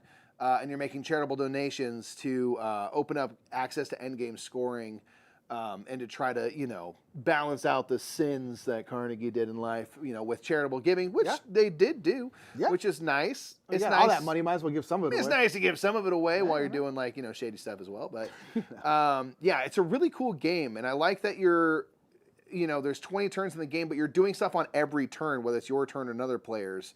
And you're also collecting income. So you're kind of getting your workers out onto the map so that when a certain region does income, you can hopefully collect resources and money and stuff like that to be able to kind of fuel your future turns. So that's one I want to play physically again for sure, because there's a lot going on. And when you're playing asynchronous, it's easy to lose your way in terms of where you are. And so it's a little easier to play in real life. Yeah. To track it all. But it's a cool game for sure. Yeah, for sure. Play Castle Burgundy? Ooh. So good. You already know it's all-time classic. Ooh, yeah, it was so good. It is that good. But Casper, the dice It's so good as well. I played this on a rainy day with my wife in a Starbucks. There's a short about it. You should watch it on YouTube. You should watch it. It's very cute, very wholesome short. Yeah. You played Caverna. You hate this game. Well, you know what, man? We've been talking about that. I've been talking about cooling on Caverna and how it's been, I've been going down this way. And so as a result of that, and I saw that Jeff, of course, really likes Caverna, yes. I was like, you know what? I'm going to invite him to play Caverna. I need to play this more because I just think that's what's holding me back is just not playing it often enough. It's tough to get to the table. It's a huge game. Man, it's really good. It's really good. I think it'd be way up there for me if I played it more. One thing that I realized that I really need to get over is you have to feed your people in this game, right? It's an Uwe Rosenberg feed your people game. And it's sometimes tough to make sure that you're producing things. And so one thing you can do in the game is you can get more workers, but then your food costs go up. And I've always felt really cowed by that, where I'm like, oh, can I afford to have these extra workers? But not remembering, but you also have more workers to go do stuff to probably produce your food and things. So it's I have to just get over that and be brave. I've only ever had 3 workers. I need to get 4 because then you could do so much on a round. It's well, it'll probably take care of itself. And it's more mouths to feed, but you also have more people to go and do things. It's not hard to feed them, yeah. Yeah, and so I'm trying to be bolder in this game because I think I've held myself back, but it's really great. So I've turned myself around in my thoughts. I was wrong. Okay, I was wrong. I can say it. Boom. We played Clans of Caledonia. It's one of the greatest games ever made. We just, on an afternoon, we had a little bit of time. Well, we're playing through the top 100 and all, so. And we were like, you know what? We got to play Clans of Caledonia. We actually have some time this afternoon. We didn't have to work, and so we were like, let's sit down and just play a game for fun. We played this one, and it is so good. One of the greatest games ever made. It's incredible. So good. Now we can talk about Normal Dimension. Normal Dimension is amazing. I picked up a copy in the after Christmas sale at Barnes & Noble, where you can find Dimension a lot of places, or at least online, but there weren't in our physical stores. This is a puzzle game, like Nick was saying, where you're building this little ball pyramid, and you're going to have different rules where certain colors cannot be above others, or cannot touch, or must touch. And you're going to have 6 of these tasks, and you're trying to build a pyramid that satisfies all the tasks. Yeah. Because for each one you don't do correctly, you'll lose 2 points. But the bigger the pyramid you build, you get 1 point per ball you use. So you want to build as big a pyramid as possible and complete those tasks and stuff. It's just a great puzzle game. Yep. That's all it is. Play it solo, play it with people. It's just so fun to be like, okay, given these 6 rules, how do I build a puzzle that doesn't break any of them? And it is wonderful. Yeah. It is absolutely incredible. Good. If you like those spatial kind of puzzle games, it's just, I could care less about the points. I just want to build a thing that satisfies the rules. So good. Yeah. It good. Played some Draftosaurus? I did. I played with Jared there in chat and others. We played a little 2 sides. He played both sides of the board and got a combined score on Board Game Arena. I love this game. I think it's fantastic. I still want to get the expansion someday. Yeah. We don't need them, but I want them. And it's a fantastic drafting game with little wooden dinos. Love it so much. Boom. Truth. Play some Earth. Welcome to Earth. I played this on Board Game Arena because this was on our cooled list. Yeah. And so, kind of as we were thinking about that, I wanted to play it, and an invite came in from Jared or someone in the group, and we played it. And again, for like all we talked about and it's cooling on it and stuff, I still enjoy like the game. Yeah, the game. I still do people enjoy kind of took that what list. you It's like do. that we hate these games now. It's like we don't. No. We like all these games. Just they started off at a peak and now they're not at that peak anymore. And yeah, like it's still enjoyable to do. I do think there's like just a little bit too much of the emphasis on like if you just rush to build out that tableau as quick as possible, that's probably the best course of action. Yeah. And in a game where seemingly it's like, oh, I want to run my engine and stuff, it's like it goes anti to that. Where I'm kind of like, well, I want a game more where I can like enjoy the engine that I've built a little more. And it seems like probably if you just want to win, just build that tableau as quick as you can. Yeah. And get those goals, which I forgot about and did not win because I forgot about all the goals. I don't think I got any of them. Yep, I always forget about those. There's a little too much to pay attention to in this game too. Yeah, So there's a lot. I'm like, man, I can't pay attention to all this, but yeah, still great. You play a butt ton of Forest Shovel. You still like it? It might be a top 10 game. I don't know. Wow, Mike really likes Forest Shovel. It's so good. It's a great tableau building game. I love it. Absolutely Can't wait for the expansion. Oh my gosh. I know. I don't even know what they're gonna add, but just like guess more things. I want the stack of cards to be this freaking high. Yeah, real tight. I like Arn NOA now. Mike played many more games this month than I did because he played a bunch of BGAs. So talk about Heat Pedal to the Medal. It's incredible. I love it so Yeah, much. you've been really liking it more and more. It's a really fun racing game. I do think you absolutely have to get into the upgrade cards. If you play the base game, basically you have a 0-speed card and a 5-speed card, and those are your upgrade cards. Yeah. Get into the other stuff. Some of them are insane and wacky and stuff, and they give you all sorts of options and ways to run where you can play a card and you're moving forward 3, but it allows you to cool down like that card itself. So it can maybe stay in a higher gear and still be cooling down cards. It gives you so many fun things to incorporate. I played once with the weather, and I did not understand it. I was like, wait, certain areas of the track are basically have certain rules to them, and because I was playing on Board Game Arena, it's like a solo game, I couldn't understand like quite like when and how do these things come into play, and it's something that I just need to like read the actual rule book to figure out. Heat's incredible, and absolutely get into some of those upgraded things because it just really adds a lot. Adds a lot to it. It's super good. So good. And I won my last game of it. No big deal. It's Wonderful World. Oh, baby, it's so good. I made Linnea scared, but Linnea won, I think. I did not, but I went all in on getting those the military tokens, the military lady tokens, and I got like a bunch of cards to increase the value of those. This is such a good card drafting, engine building where you're completing these cards, these project cards, which they might produce resources for you every round.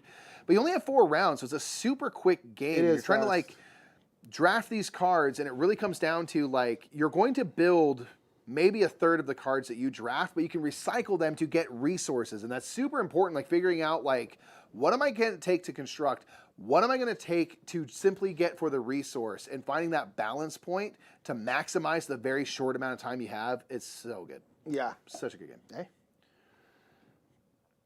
Play Jaipur? Oh, it's so good, baby. It's all Mike this month, y'all. It's all Mike. I played so much. I don't know the next game when I played it's coming up soon, I think. But hey, this game is fantastic. Card game, 2-player card game where you're trying to be the first to win 2 rounds. Each round, if you have the most money, it's kind of set collection stuff where you're collecting cards, turning in sets of the red cards to get these tokens worth points, and then if you turn in 3 or 4 or 5, you get a bonus token. And it's just cool. You can take a card, trade some cards, take all the camels, play some cards, and just it's really simple, great. And it's been around for a while. Classic card game. I love that game. You played Just One? Just One is a great party game. I played on Board Game Arena. It actually worked pretty good. Yeah, I was surprised at how well it worked. Because it's such a casual party game where basically you have someone who's guessing a clue, then everyone writes, we are playing a thing where you write 2 different words. Yeah. And then if there's anybody says the same thing, those get erased, and you only have the leftovers to make the guess. And it actually works really well asynchronously because it's such a light game. I enjoyed, I played it a couple times in a row. I enjoyed it. Yeah. Great game.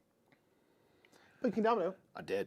Great. Wow, still classic. So Mike hates this game. He didn't start off with it. So great. So Mike hates this game. King Domino's a fantastic. I played against I think Ruel, if I remember correctly. Base vanilla King Domino. It's still great. I mean, one of Phil's genres for a reason, right? Yeah. My only gripe was we played a 2-player game, but we only did the 5x5, not the 7x7. Double bar. What were we doing? Triple bar. Absolutely not. No way. Yeah, gotta go the big grid. You played Lost Ruins?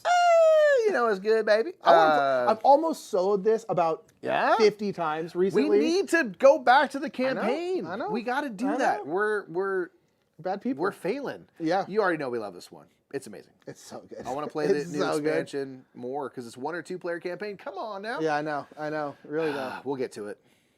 I played Maracaibo. I showed it to Jeff. It's on Board Game Arena now, which is... Did Jeff have any idea what was going on? Not really, but he enjoyed himself a lot. And I said, I will play it with you in person, and we can... It'll be easier to understand. It's a weird game, so yeah. It's just... The way it presents on Board Game Arena, it's like you can toggle over to your ship when you can see all your discs and stuff like that. So it's just like, it's hard to... There's a lot of things, so it's hard to kind of get it all in one spot where you can see everything at once in a browser. It's easier to do that on a table. But yeah, he was enjoying himself, and I was sort of like trying to say, like, this is what's going on here, and this is what's going on there. And he was just like, I don't know what's going on, but I like it. So I was like, okay, we'll play it. We'll play it IRL, and then you'll see how it all comes together. Yeah. Played Marrakesh. You've actually played this one, so I have played this one. You know what I'm going to give it, though? What? It's very good. Yes, I have played this one. I think I'll talk next as well. But yeah, Marrakesh is a big Stefan Feld game where you're just bumping tracks and you drop cubes to a cube tower, and then you're then going to draft cubes, and those turn into keshis, and those keshis there's like 12 different colors of them because there's 12 different like areas that you can work on. There's 11 areas, and then red, which are the water vendors, which go into the areas. But yeah, so there's a ton of... insane. And then like it's just stupidly combo wombo, because as you're going up the white track, then depending on where you are on the black track, you then have a connection point, and that gives you this, which means you can go over here. It's just like insane. This is one of those games where it's like, I still really like it, but I'm like, this is almost too much. There's 11 different areas you can work on. Yeah. There's combos for all this stuff. Yeah. It's random because you don't know what's coming out of that cube tower. I mean, it's just insane. Yeah, you drop in these little cylinder thingies, and then most of them will probably come out, but some might get held behind. But I kind of wish they got held back more, because I'm like, what's the point of this thing? The cool thing is that in the game that I played with Jimmy, more things... I think I played with Jimmy. More things did get held back. And I was like, ooh, this is interesting. Yeah. The cool thing is, though, is you're dropping in, if there's 4 players playing, you're all dropping 3 of these things in. You kind of shuffle them up in your hands and drop them. But then what you draft does not have to be what you dropped. No. You probably will be, because what you choose to drop in is the other 3 areas you're going to activate. But sometimes like a juicy opportunity comes up, you're like, there are 2 of the black there. I can do that. I could take that and then maybe plan for the future. I don't need to do the green this turn. It creates really interesting decisions. It is a dope game. Yeah, Marrakesh is very interesting. Really great. Just so much to explore. Yeah. I sold some Marvel United. That's right. I've been wanting to play. I've been painting Marvel United for months and months now. So it's like haven't had a chance to solo it. Well, I have had a chance. I haven't soloed it. And I've always wanted, because I heard it's great solo, because you can just easily play this game like 2, or because there's actually like a solo mode. Yeah, so you kind of create like a blended deck of cards. Yeah, but apparently it's like really hard, and people are just like, just play 2-handed. Yeah, like it's just play a 2-player game. Like easy game. You can play a 5-player game alone. It's not hard at all. And so I played like a 2-player game solo, and yeah, I really like this game. This game is super simple, where like every turn you're gonna play 2 cards out. I'm sorry, you're gonna play a card? It's a card. Yeah, you play a card, but there's like 2 or 3 turns before the villain goes. So you basically play 3 cards before the villain goes. But the cool thing is, when you play a card out, there's symbols on the cards. You get to do the symbols on your cards, but you also get to do all the symbols on the card before that. Which will be from your teammate. It's really cooperative, because you're like, oh, I'm going to put this one here because Mike's going to go next, and then now Mike can use this because I know that Mike needs to move. So I'm going to put out some stuff that has some move on it. And a solo game, you're just doing that, kind of working for yourself, and it's just super, super simple. Playing against the Green Goblin, who's like all about like getting civilians and stuff, because the heroes themselves, the only thing I can knock about the game, and it's really not even knock because it's a very light, simple game, is that like the heroes themselves are all kind of the same. They have 3 cards that are like their cards. That are like their cards. And sometimes it's 3 different cards, but a lot of times it's literally just 3 of the exact same card. Let's be honest, they had to make a billion different characters. They really like padded that out a bunch. Yeah. But the thing is that does make the game different is the villains. The villains honestly make the game very different. They're like weirdly the highlight of the game. They are the highlight of the game. So to me, it's like, okay, the heroes don't really matter. You could be playing like the Hulk or Iron Man, and it's like they're going to be mostly the same. but the villains do make the game very different depending on how they play and stuff. I really like Marvel United. It's one of my up there games, probably my top 50 or so. I just really enjoy it. There's something about the simplicity of it. I really like the minis. I'm in the middle of painting Red Skull right now. Yeah, I saw the and so yeah, I really like Marvel United. So I sold it recently, and it was very, very good. And I think the whole like simplicity of the heroes versus the villains actually it's serves a good thing, to ultimately, make the game playable. Yeah. I think they're trying to make like a light game, and I think it works very well. I'm midway in my island. I won't talk about anything because of obviously spoilers, but it's going down right now. It's a follow-up to My City from Ryder Knizia. It's amazing. Really fun campaign game that's actually light enough and digestible enough that you can kind of do it, which is, I think, difficult with legacy games. And yeah, I'm really enjoying what you're doing. This one really ramps up from My City in terms of you're trying to track and do multiple things, and they're all sort of in the way of each other, and you're like trying to decide like, what to focus on. It's really, really fun. And Atlas, I have not tried the X-Men stuff yet. I've been doing well, by the way, in myself. Oh yeah, my island. Good. Not doing well. You played My Shelfie. So good. I really appreciate and enjoy this game. Yeah. It works really well. It's a game where you're drafting tiles, up to 3 tiles, and then dropping them into one column of your shelf from Praise Be, Phil Walker Harding and Matt Dustin. And you are trying to create groups of the same type of things, like a bunch of cats together. But there's also like these little pattern goals that you're going for. So you want to have, a column that has all different types of things and stuff like that. So it's just like nice little puzzly things with a great toy factor with a kind of connect for dropping. It's such a good mix of a good game with a good gimmick. Yeah, it really is one of the best mixes. Quite enjoyable. Yeah, I really like this game. Yeah, I want to play it some more. In terms of like a light little game, but it gives some nice puzzliness. And this is such a good game to show people. Absolutely, because you're like, it's like Connect 4. See, but you're like getting cats and games and books and stuff. It's like this is great. Yeah, This is one of those games, as Phil Harding always does. It makes gamers. Praise be. Praise be. What's up, Ruel? We played some NOA. We both played NOA a couple different times. This game is great. It's Gamers Go Fish. It's incredible. We talk about it, I feel like, every month. We kind of really evangelize this game. Now Foster Meeple super evangelize this game. NOA is insanely good. It's insanely good. Hey. New York Zoo. Bree, I'm very excited about Comic Hunters, by the way. So glad that y'all got that. Oh my gosh, it's a great game. You played New York Zoo. I have not played this yet. I played it. Still want to. I don't like it that much. Really? I don't like it that much. Are you being sarcastic? No. Oh, okay. No, I want to play this again. I know like Boston People loves it and stuff. I've played it a couple times on Board Game Arena. I found it to be tedious because it's just a race to fill up your board. Yeah. And I enjoy the things that you're doing just fine. But and again, this might be partially because you're playing this game over several days on Board Game Arena, but it just felt where I'm like, this is going on a long time when it's kind of difficult to get this whole thing filled up fully. And like that's all you're doing. Like you're doing like animal breeding and stuff like that to fill up enclosures to get these special tiles. And there's like a couple of them that are big, which of course helps you fill up your board quicker.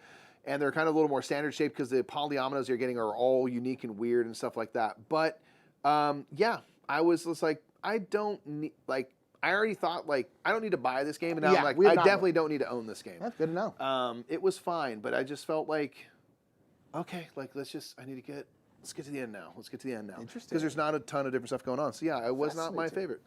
We both played Nucleum. I played it with Nate, and then we played it with Dan. Is that bad, huh? So bad.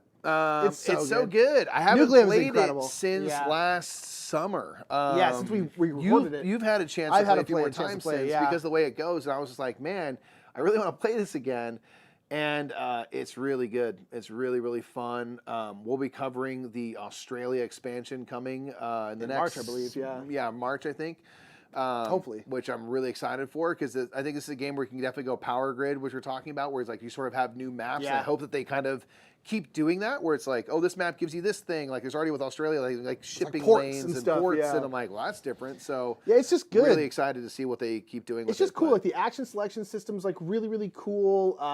There's a bunch of different kind of like routes you can kind of go. It's just, I don't know. I really like Nucleum a lot. I think it's so good. It's a big, heavy monster, as Ruel said. Nucleum and bring her. Yeah, me too. Me but too. it's and I didn't really do fun. particularly great with building my network up, but I tried, and I'm like, oh, but it makes me want to come back to it. You had a bad time because you thought your network was connected. It was not. Turns out it wasn't, and that cost Mike a lot. I don't think you were. I think I crushed pretty good, but like, yeah, I think I would have had a competitive game. Yes. I would have lost, but that wasn't really. By doing that, I was like, oh, I'm out Mike's completely. Like, oh, that's not connected at all. I only have like 2 things. That sucks. Yeah, it's very, very good. But Paint the Roses is just one of the better games. It's great On the planet. Yeah, I've been playing on Board Game Arena. It's really good. Linnea and I had an epic victory, 2-player, which is hard. I don't think I've ever won this game. It's really hard, and we pulled it out. We had the luckiest game because there was so many 50-50s. Yeah, right. Where it's just like, gotta go for it. And every time we hit it. And I was like, let's go. We stayed alive. We got very lucky. You'll love to see it. With some of the, well, you know, I can see a 50-50 shot. I don't know, but yeah, our intuition was working. Yeah. Play some Patchwork? Oh, man. Naveen? Did you play this year? Oh, you played another. Did you log this in our spreadsheet? It's a top 100 game. Oh, I didn't log it yet. No. Log the spreadsheet, Mike. Played against Naveen from Before You Play. Marf, am I right? Love you, Naveen. Did not win. So much. I did not win. I did okay. You don't win games against Naveen unless you're me. Well, here's the thing. You play with Naveen. Here's the thing. Let me put some stuff on the fire. Can I put a little gas on the fire? Yeah. So Jeff hit me up. Jeff from Frosted Meeple is a troll. Yes, He's just, a little bit. As a professional troll. And he was saying, hey, do me a favor and hit up Naveen. I said, like, what do you need, buddy? He's like, just ask him how it's going with Patchwork. And I said, like, what do you mean? He's just like, I've beaten Naveen like 11 times in a row with Patchwork. And like I got a random invite from Naveen to play Patchwork, and I was like, "Oh, I think Naveen was trying to get his mojo back." Yeah, he's training. He's like, "I need to roll Mike real quick," which of course is going to happen to like get my vibe going, so then I can then actually go for a real opponent in Jeff. And I don't know how that's turned out, but I was just like, "Oh, I was a pawn in a greater game." There was some metagame stuff going on, and I thought I was just getting invited to Halloween Patchwork, which was delightful. No, Naveen was using you as fodder to train. Yeah, and he was just like, good, get it out of the way, and I'm going to go back to Jeff. I'm gonna, that game of Friends, I'm just going to, it's my... Live with it. Live with it. Me and Naveen were in the back. I beat, Before You Play, both in the caboose, yeah, while you and Monique did amazing stuff. Me and Monique were about 100 points ahead of us. It was great. Yeah, but Patchwork is fantastic, that was great. Of course. You've been playing a butt ton of this trash game. Arcana, baby! Isn't it crap, though? No, it's good. Are you sure? I hated it every time I played it. Here's the thing. I think the main thing, the problem is the dragons are dumb and shouldn't exist. Oh, interesting. Hot takes. They just are not. The game is so much better without them. Like every card that's not a dragon is way more interesting than any of the dragon cards, which are all the same. They are worth a point. I have played several games back to back with this against Jeff. I have lost every one. I'm in a game right now Jeff that is I have very a good chance at, and I probably won't win, but it's the first time I have a chance, and I'm very excited. Res Arcana is really cool because we're playing now where. Because when we first were playing this, everyone said like you got to do the drafting where you draft the 10 cards, which I totally agree with because you can try to draft out 10 cards, you can hopefully build a cool engine. But Jeff said nay. The fun thing is to get the cards you get and try to make the engine work with that, and I think that is way cooler. I completely agree. It was just like there's no drafting. This is what you have. Yeah. But what you get to do is you get to see the cards you're going to get and then choose your mage. And so you can try to and see the places of power. And so based on all this information, try to choose a mage that's going to work and make it work. And I think that's actually a really fun thing to do is like, how do I do this? How do I make this work? I like it's a fun challenge every time. I like games where it's like, you got to make it work. This is what you got. But so this is a game that like I enjoyed and then found out I was really horrible at, which is true still, that I'm really horrible at it. And then my enjoyment went down as a result. But now I'm just enjoying trying to build an engine. I don't really know how to do that great, but I've been really enjoying my plays with Jeff, despite getting rolled every single time. Hi, Jabs. Hi, Steve. What up? Yeah, Res Arcana is probably 5 years old now. Yeah. No, maybe more than that, but yeah. You played Roll for the Galaxy? You played it with me, man. I didn't play Roll for the Galaxy. Yeah? Were you? No. That was just me and Jimmy? Okay. I was not there. Jimmy and I played Roll for the Galaxy. It's a great game. It's a fantastic game. It's my favorite race for the games so far that I've tried. I haven't played Race for the Galaxy. Of course, we will because that's in the top 100. It is. But Roll for the Galaxy is a better game. Should be in the top 100. It's a fun game where you're rolling dice and then assigning them based on what you roll to the different phases and choosing one of the phases to do. to do Race for the Galaxy stuff, which can be settle planets, develop technologies, ship goods for money and or points and things like that. So, yeah, Roll for Galaxy is fantastic. Sail! It's a two-player cooperative trick-taking game where you're basically trying to get to a certain point. Yep, you try to sail your ship safely through Depending on the like the 2 cards that you all play, they'll have symbols on them. Those symbols will do different stuff. They can move your boat. They can do a whole bunch of different things. And then so it's that kind of like hidden language where you're saying stuff but not really saying stuff. It's great. I'm excited to play this game more. Yeah, I really like it. I showed it to Jimmy and stuff. It's just a cool trick-taking game, great art. Yeah. I think it's really fun, really interesting game. I totally agree. Tiny little box. Tiny and Kim H, RestoCon was like 2018 or 2019. Yeah, it was somewhere pre-COVID there. for sure. Sea Salt and Paper, been playing this on Board Game Arena as well. I really enjoy it. I just like the set collection, the action cards, the choosing when to end the round. And you end the round and everyone just gets their straight up points, or if you're like, I think I got this in the bag, meaning that I'm going to have the most points and everyone else gets another turn, and if I'm correct, I get some bonus stuff. Great art. I haven't even played with the expansion yet, but we do have the Extra Salt expansion, and yeah, it's just, again, great little card game. Yeah. There's a million of them, Still some money. and they're all great. I played some Sky Team. I Yeah, played this dude. with Nate. What airport did you do? We did one. I don't remember what airport it was, but it had traffic, I believe, which is where you Yeah, had you to roll add and more die. planes. And it also had interns that you had to like train. Really? Sky Team, I think, is a freaking masterpiece. cool, man. I think it's such an interesting game where it's a 2-player cooperative game. You're a pilot and a co-pilot, and you're trying to land a plane. You have to make sure you're even. You have to Deploy the make flaps sure and you the can landing get to the gear. airport in time, but you don't want to overshoot the airport. Yeah. You have to get there by a certain point. You have to have your brakes ready and your flaps deployed. All this different stuff you have to do over the course of the rounds. And it's just, I don't know, there's something about it. It's so good. It's so interesting. It's nothing like any other game, like a lot of Scorpion Masquerade games that are just like, people at Scorpion Masquerade think outside the box. I don't know how else to put it. They just make games that are just different. Yeah. And I think this one, and then you can add in different airports, which have different things you do. There's like rules and kerosene leaks in challenges. some of them, traffic. You might have to come in at a weird angle. It's so much fun. I think Sky Team is absolutely incredible. Yeah. Yeah, good.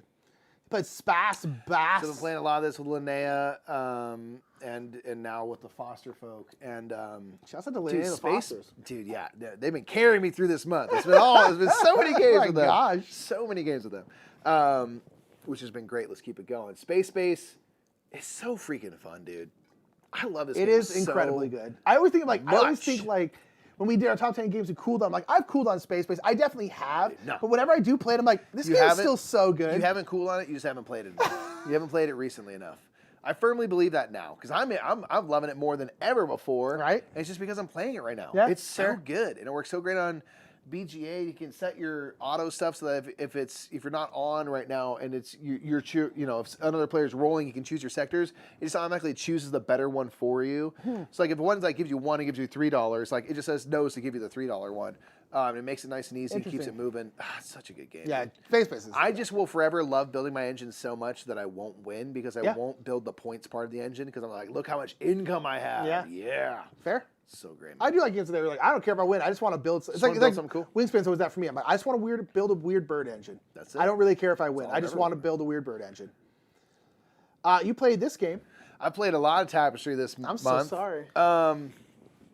Tapestry is a weird game, man. It's a bad game, man. I really enjoy it. I need to play it. I was talking to Dan about this last night. I really want to play it again Yeah. soon. You- because I it's think been a you'll like long it more. time at this point. It's just a big,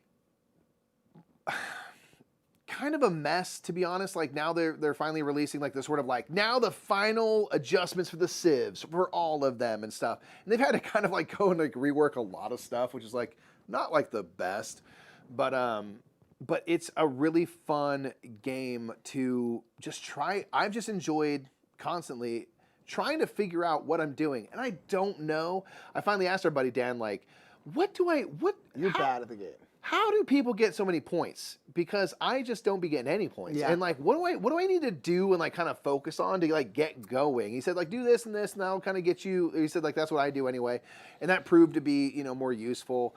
to kind of get out of the gate. But there's, your civilization and the tapestry cards you play and all the things that it provides you are just really interesting and fun to do.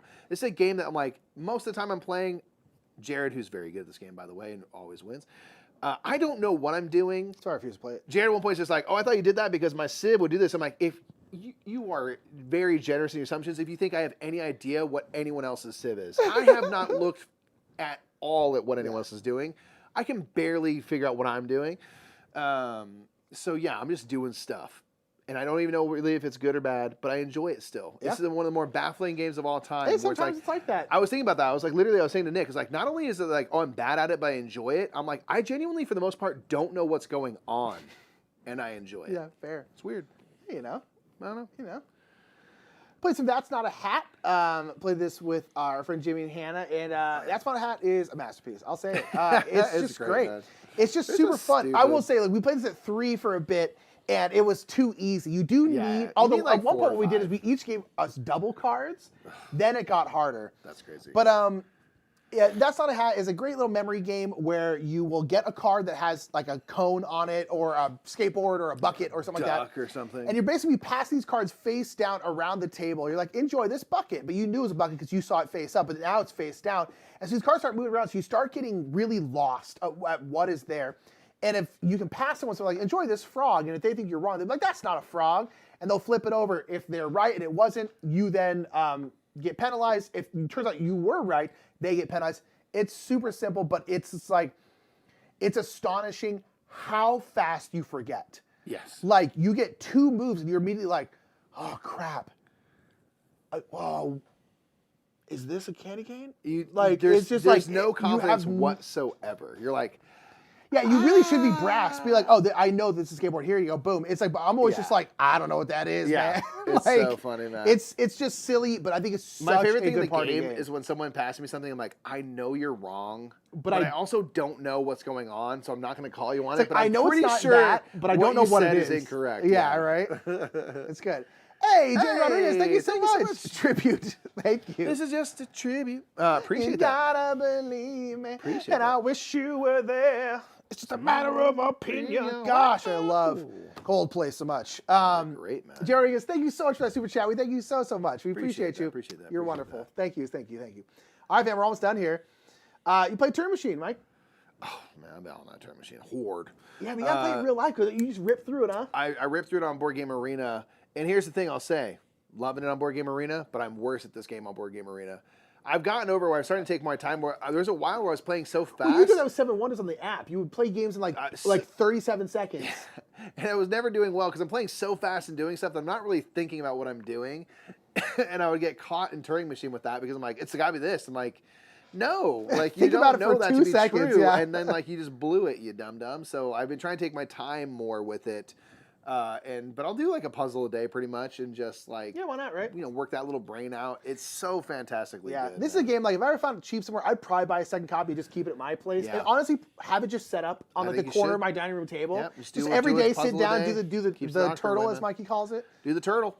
Yeah. It's so insanely good. We played Velomino. This again, another little card game that just, there's always a new one every year. It's so good. Velomino is so good. This is a ladder climbing game where you are, if someone puts out a 1, you got to put out a higher card. And that could be a higher card like a 4 or a 5. Kind of a scout in that way. Yeah. You're or you can put out a pair or a run or something like that. You can do those things.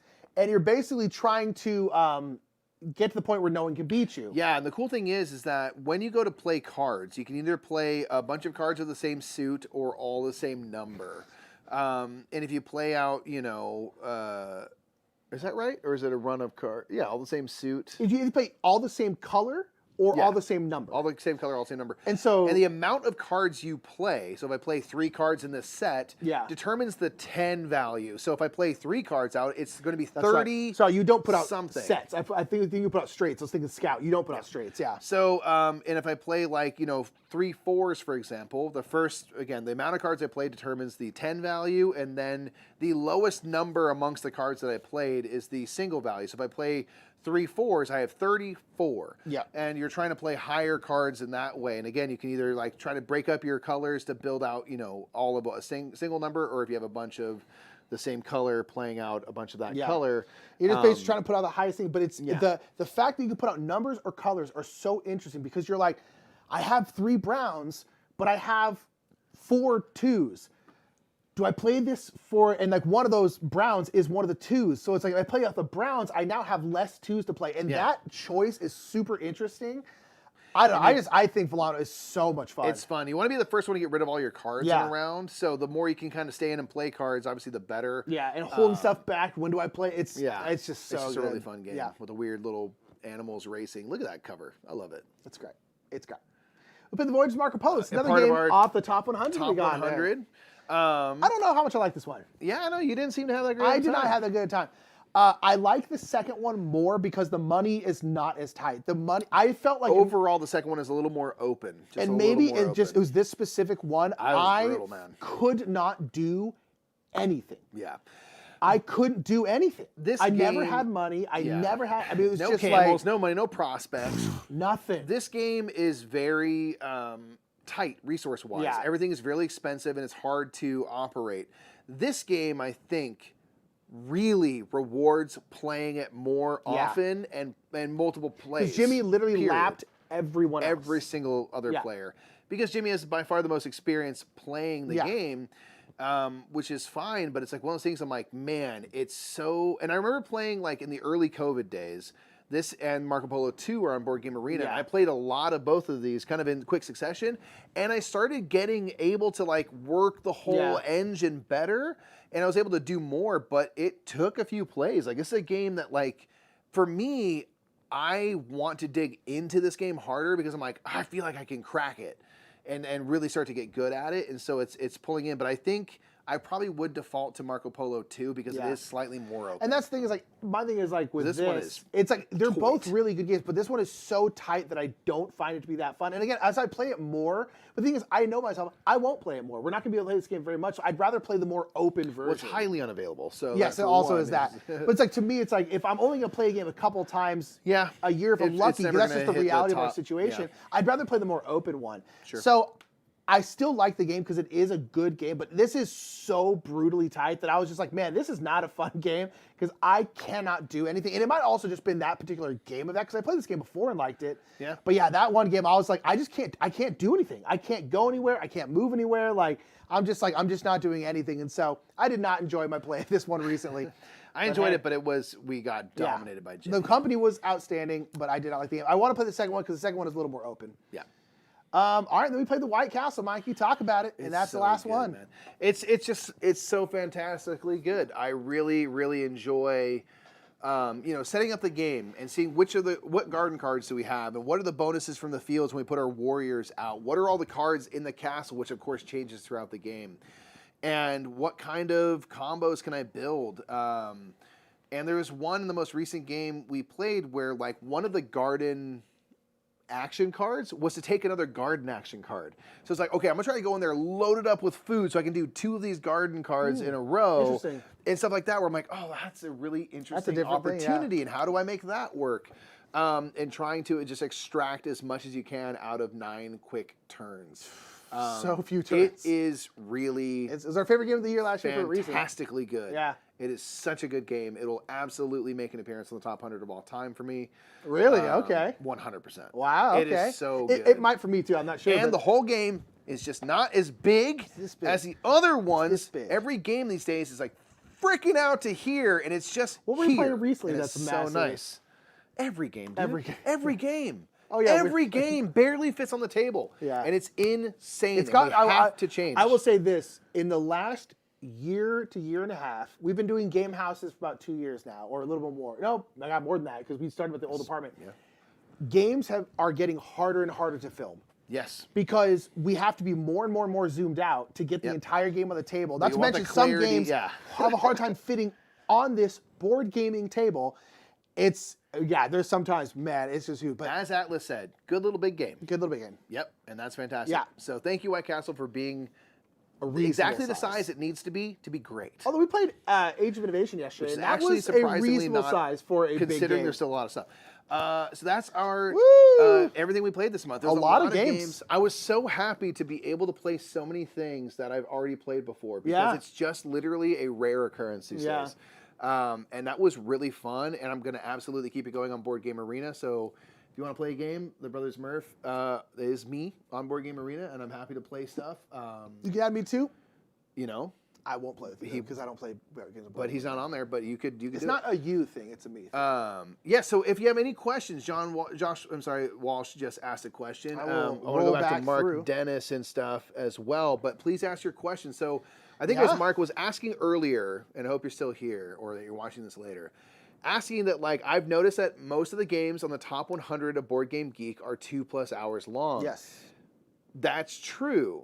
The top 100 of Board Game Geek skews very large, very heavy. Yes. Most of those games are, for every crokinole, there's 5 or 6 big games. Twilight Imperium, Star Wars Rebellion, huge, massive games. Yeah. And that's because Board Game Geek and the people who use it do not reflect the average board gamer. Yes. If you are to the point in the hobby where you're on a giant reference website to look up the hottest games, you are deep. You are within a niche within a niche.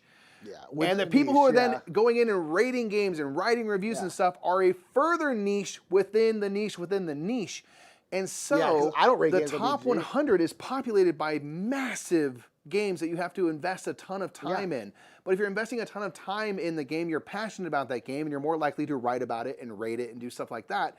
So it is not reflective at all of the average board gamer. But I would think, here's the thing, because people give the BGG top 100 crap a lot. I actually think it's a good list for people who use BGG a lot. Because again, if you're on, people are like, oh, it's a terrible list. No, it's not. It's good. It's just not just a good consider who's here for on this like website. Casual gamers. But I don't think it is supposed to be that list. It is for the people who use BGG, which are those gamers. And that's the thing is like you can sit here and say like, oh, this isn't the best game ever, whatever, Brass Birmingham. It's like, it is for these people, though. Yeah. Because I honestly think the rating system in BGG actually is pretty darn good because the way games get ranked in like the top 100, top 1,000, whatever, it's a mix of how high the game is rated and how many people have rated it.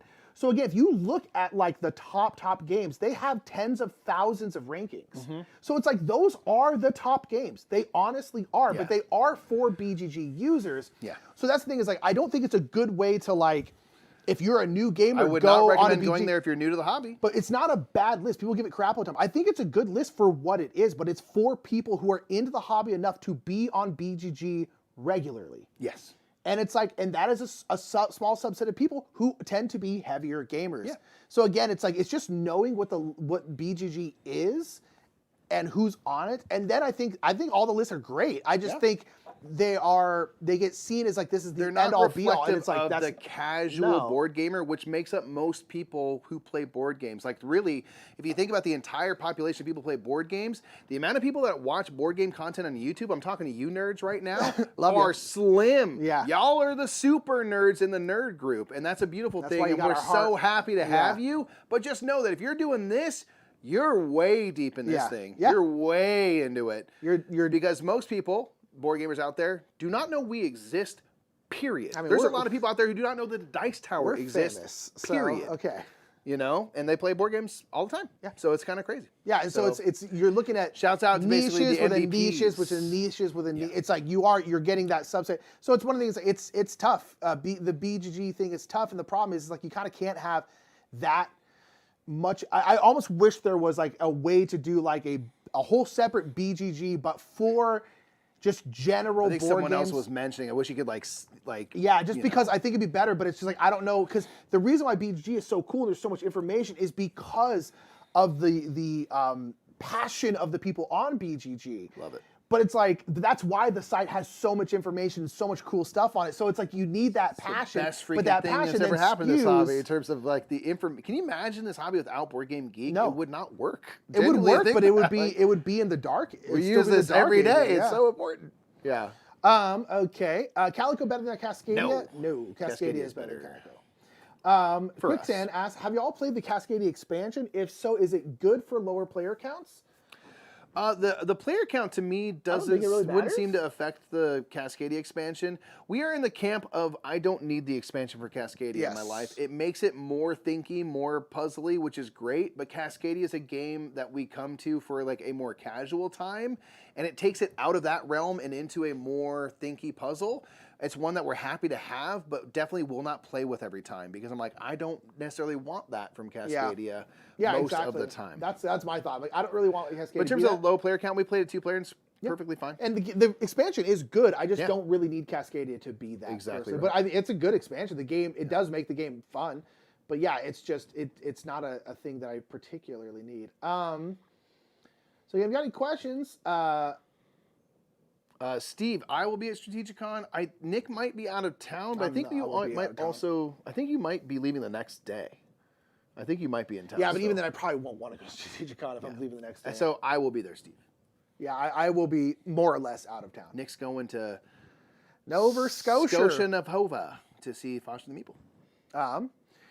Josh said, when you eventually have Bing Bong Con, would you let attendees use the gumball machine to help them decide on the game? Yes. We want we want to get like a big standing one. I want to get a big one to be able to do that. So to be a like choose a game for me feature. Yeah, I really want to do at least with maybe like small games, because the one thing about doing that with a big game, now granted, you always just like throw it back in. Sure. Yeah, the problem with doing it at a big game is like, what if you pull TI4 and you're like, nah. Don't want that. I kind of want it for like all of our small games, because those are games you presumably would be easy to learn, quick to play. I think it'd be a great idea.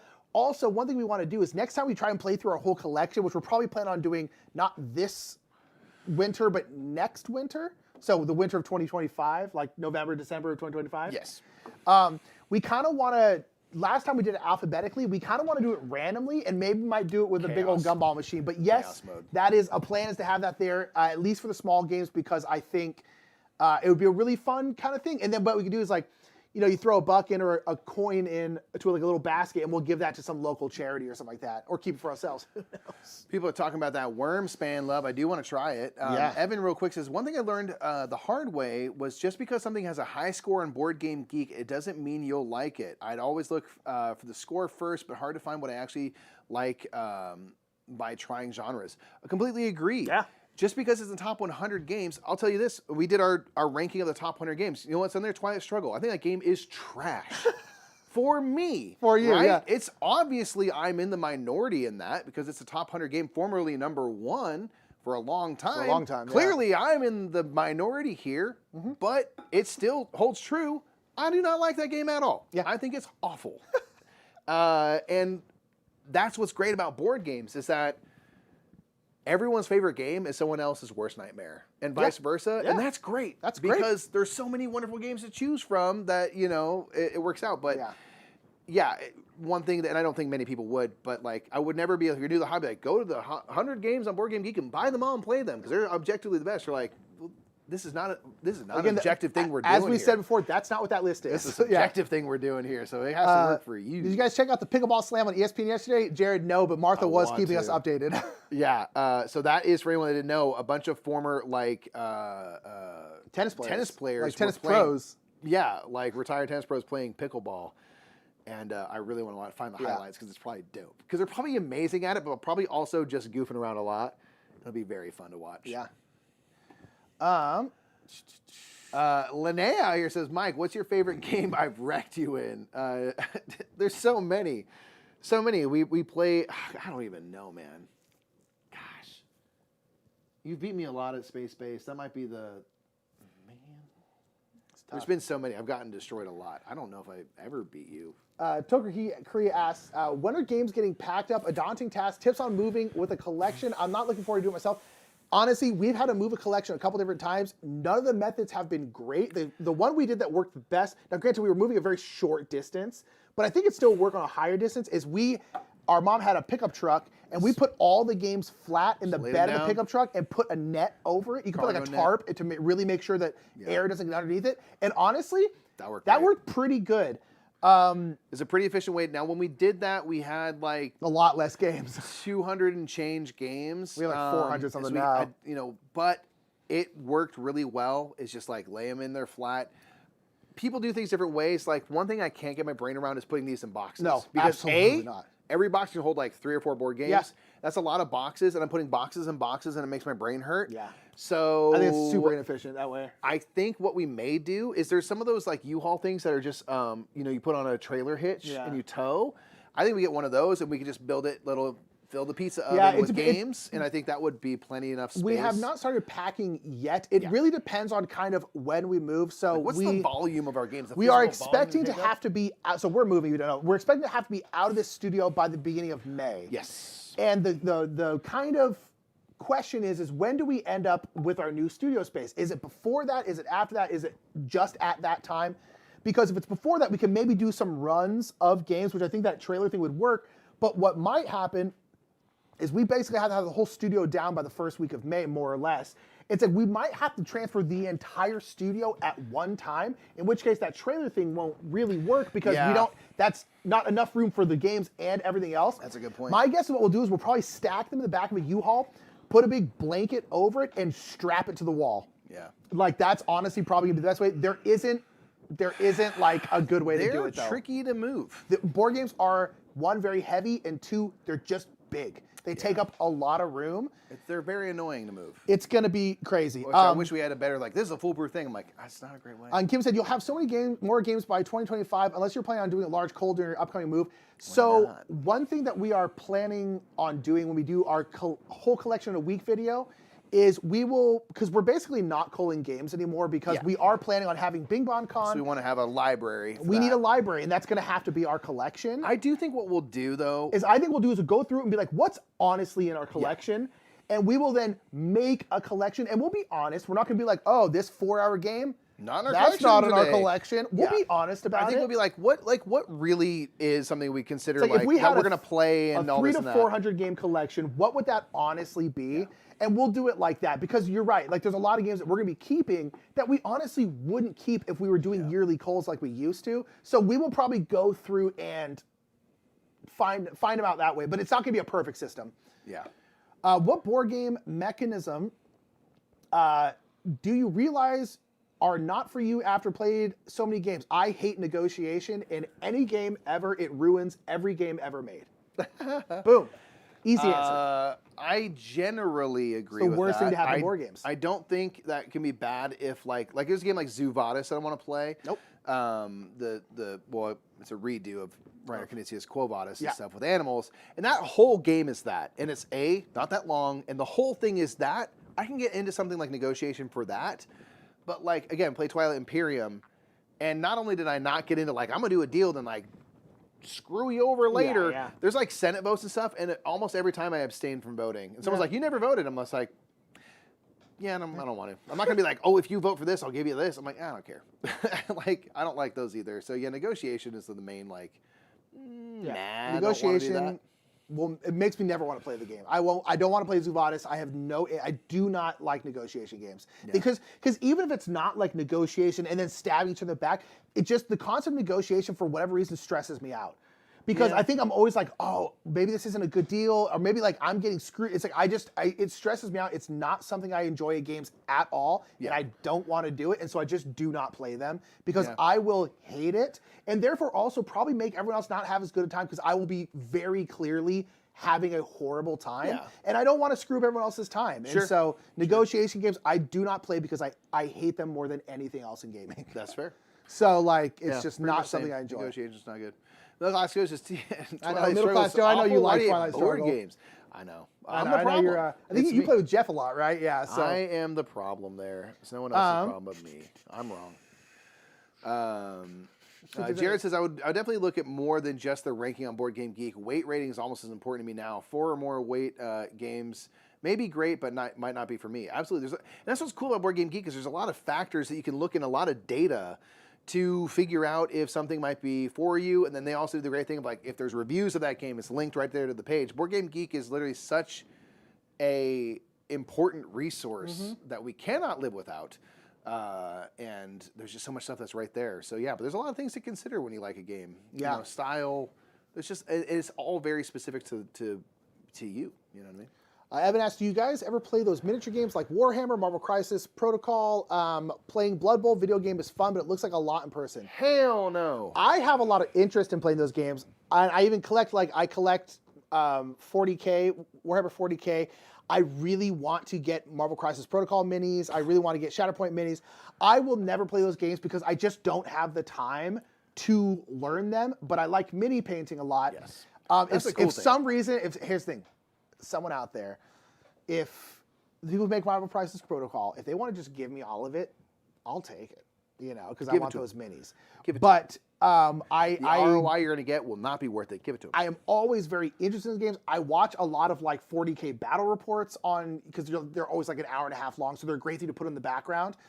I watch a lot of content on that. I love painting minis. I would love to have the time to play those games, but I just do not. So Mike has no interest. I have a lot of interest, but neither of us actually play them. I do want to play Blood Bowl because I just think it's ridiculous. I do like the concept of Blood Bowl for sure. You get a little halfling team, and you're versus the orcs or whatever. At a con, and someone had all this stuff, and I could just learn and play it. I would be down to do that. That's pretty much. I have had to stop myself from buying Blood Bowl stuff before because I just think it's the funniest concept, and I really want to play it. Julio, we've been here. When we move, have been 3 years that we were in this house. Though we move kind of every 3 years in LA, it seems like. But when we go back home, we will be there. I think that'll pretty permanently. Yeah, that's the hope. Is we're going to be in our final landing spot. What board games are you surprised you still have in your collection? Surprised we still.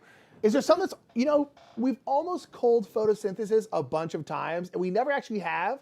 So maybe that one. That is surprising. But I do really like that game. We just never, ever play it. Is there anything that's stuck around that we're like, man, I'm surprised this has continued to stick around? There's certain things like London we have that are surprising in the fact that it's for the meme at I'm this hanging point. on to it.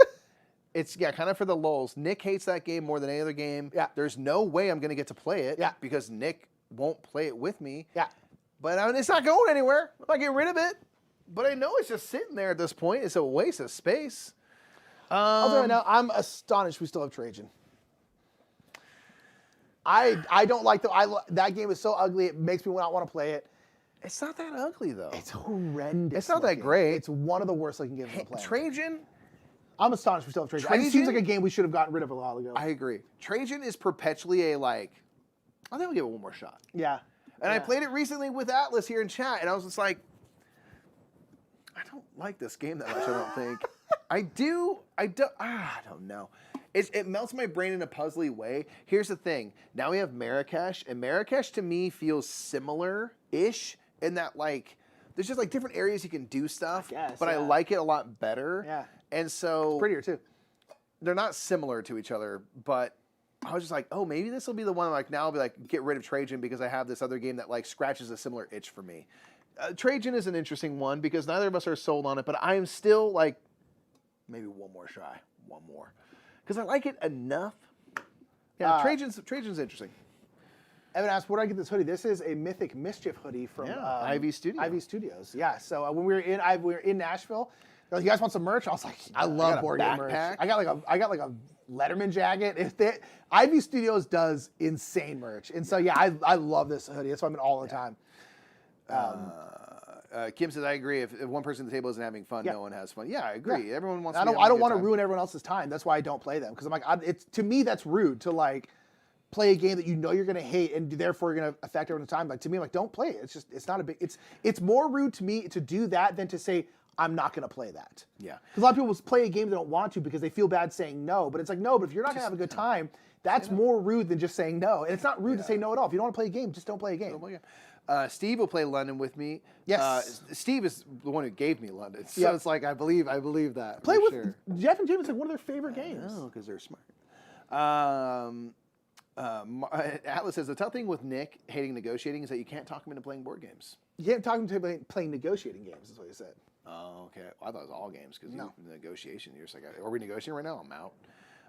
Martin says, just reviews and also just explanations of games are very valuable. Yeah, I think once you get into watching videos and stuff, you find, people that seem to have a similar taste to you, and then that becomes a person that you're like, I'll listen to their opinion on a game. If they like it, then maybe I'll be more into it. And so there's a lot of great resources for helping get more information about a game so you can make an informed purchase. And with our playthrough videos, for example, that's all we're doing. Now, we don't add opinion pieces to those videos because they're sponsored and we don't want to have that be an influence.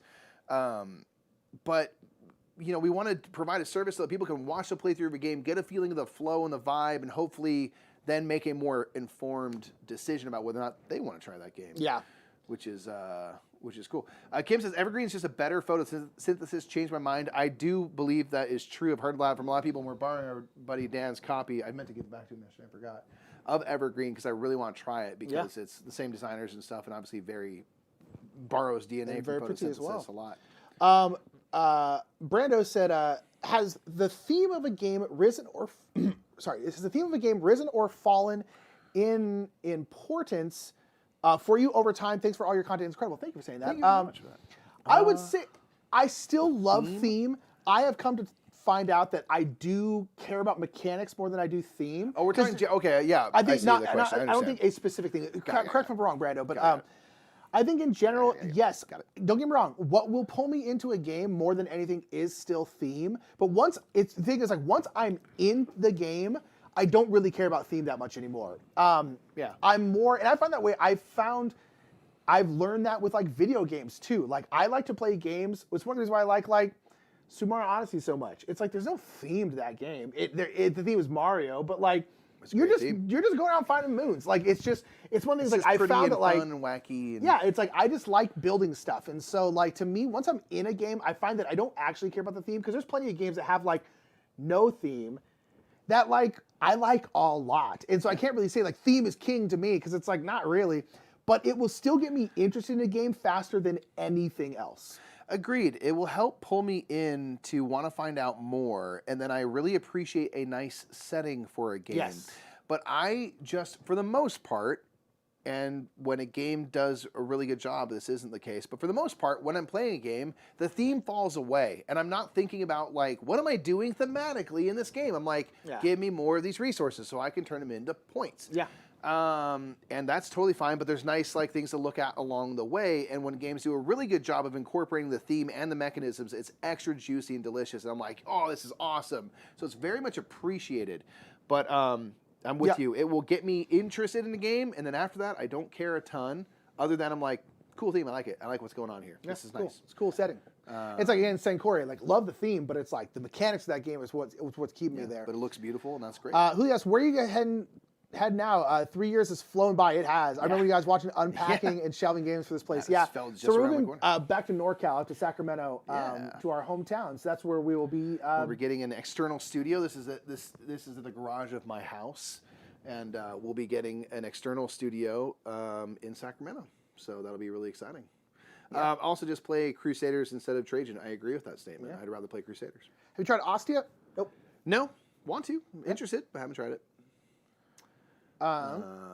Wish more people had that approach to say no to the game. I agree. I agree. It's hard. We all try to be accommodating and stuff like that. I struggle with it if you know you're gonna have a bad time, I think it's totally acceptable to say, like, you know what, if I play, and just approach it from that. Say, like, if I play this game, I'm gonna have a really bad time.